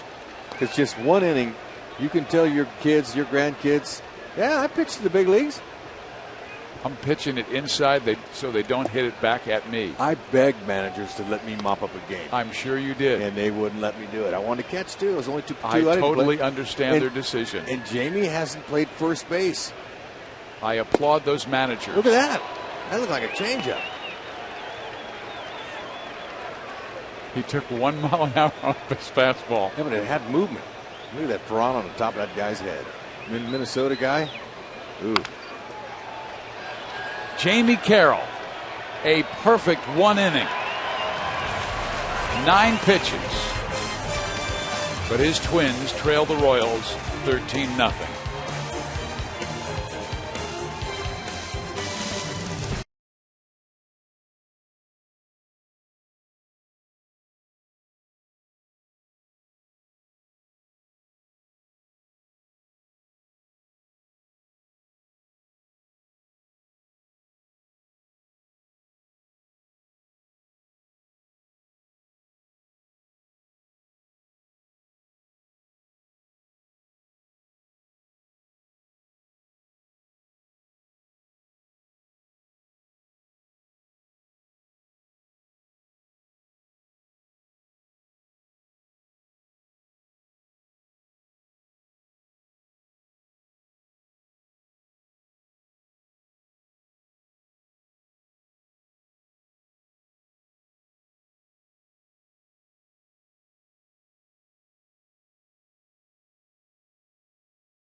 We must answer our AT&T trivia question. It was about catchers.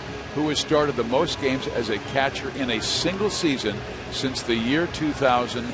And the answer is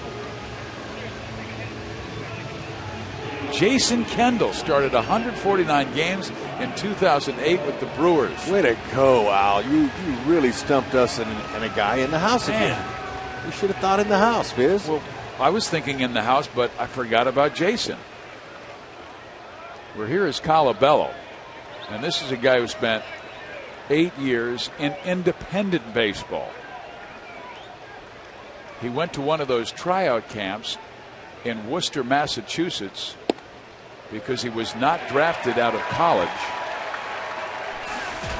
And at the tryout camp, the Tigers liked him enough, so they signed him to a free agent contract. He was only with the team 2 weeks. They released him. He signed with an independent team in Worcester. Tim Collins told me the name of it was the Tornadoes.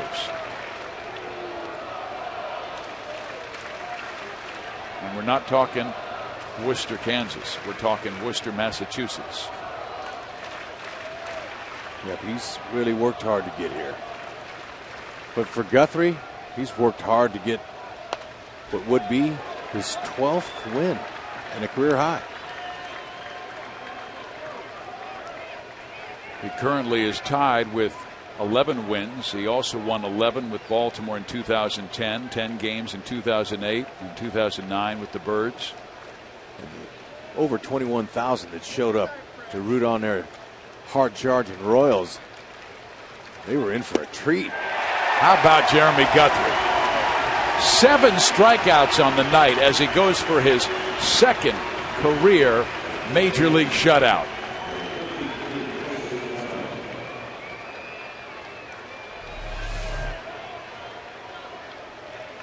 Plenty of left in that tank. Got a lot of early count outs in the middle innings. His command has been terrific.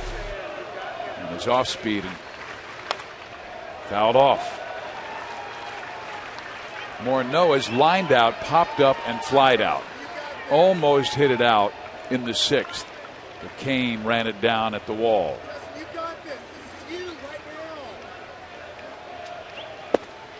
There's that two-seamer that has been called a strike by Jerry Meals, but not that one.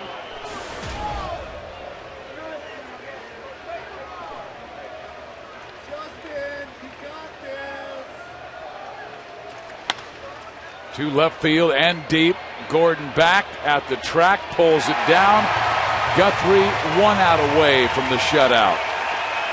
And Rex, what a job he has done since being acquired from the Colorado Rockies.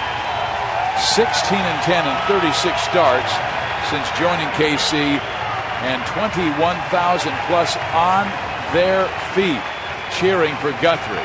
And you can vote for the Royals Player of the Month, sponsored by Majestic and Rally House. Vote at Rally House stores and get a chance to go on field and meet the winning player. Strike one. Fans really appreciating the time they took to come out here to the K. They've seen a beauty.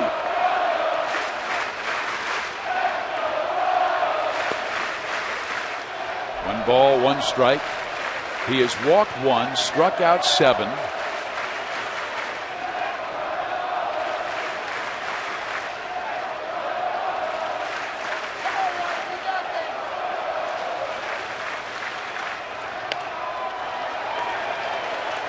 One and 2.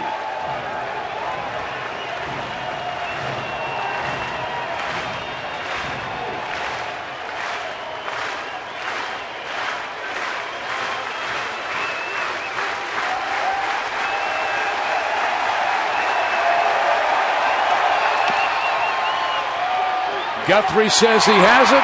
He does, and along with it, his second shutout of the season.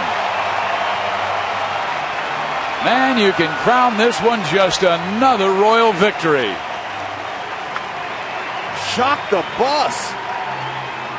Who's driving tonight, Guthrie or Hosmer? Hosmer had a career high 5 stakes. Guthrie, career high in wins, 12. Exclamation point, shutout CG.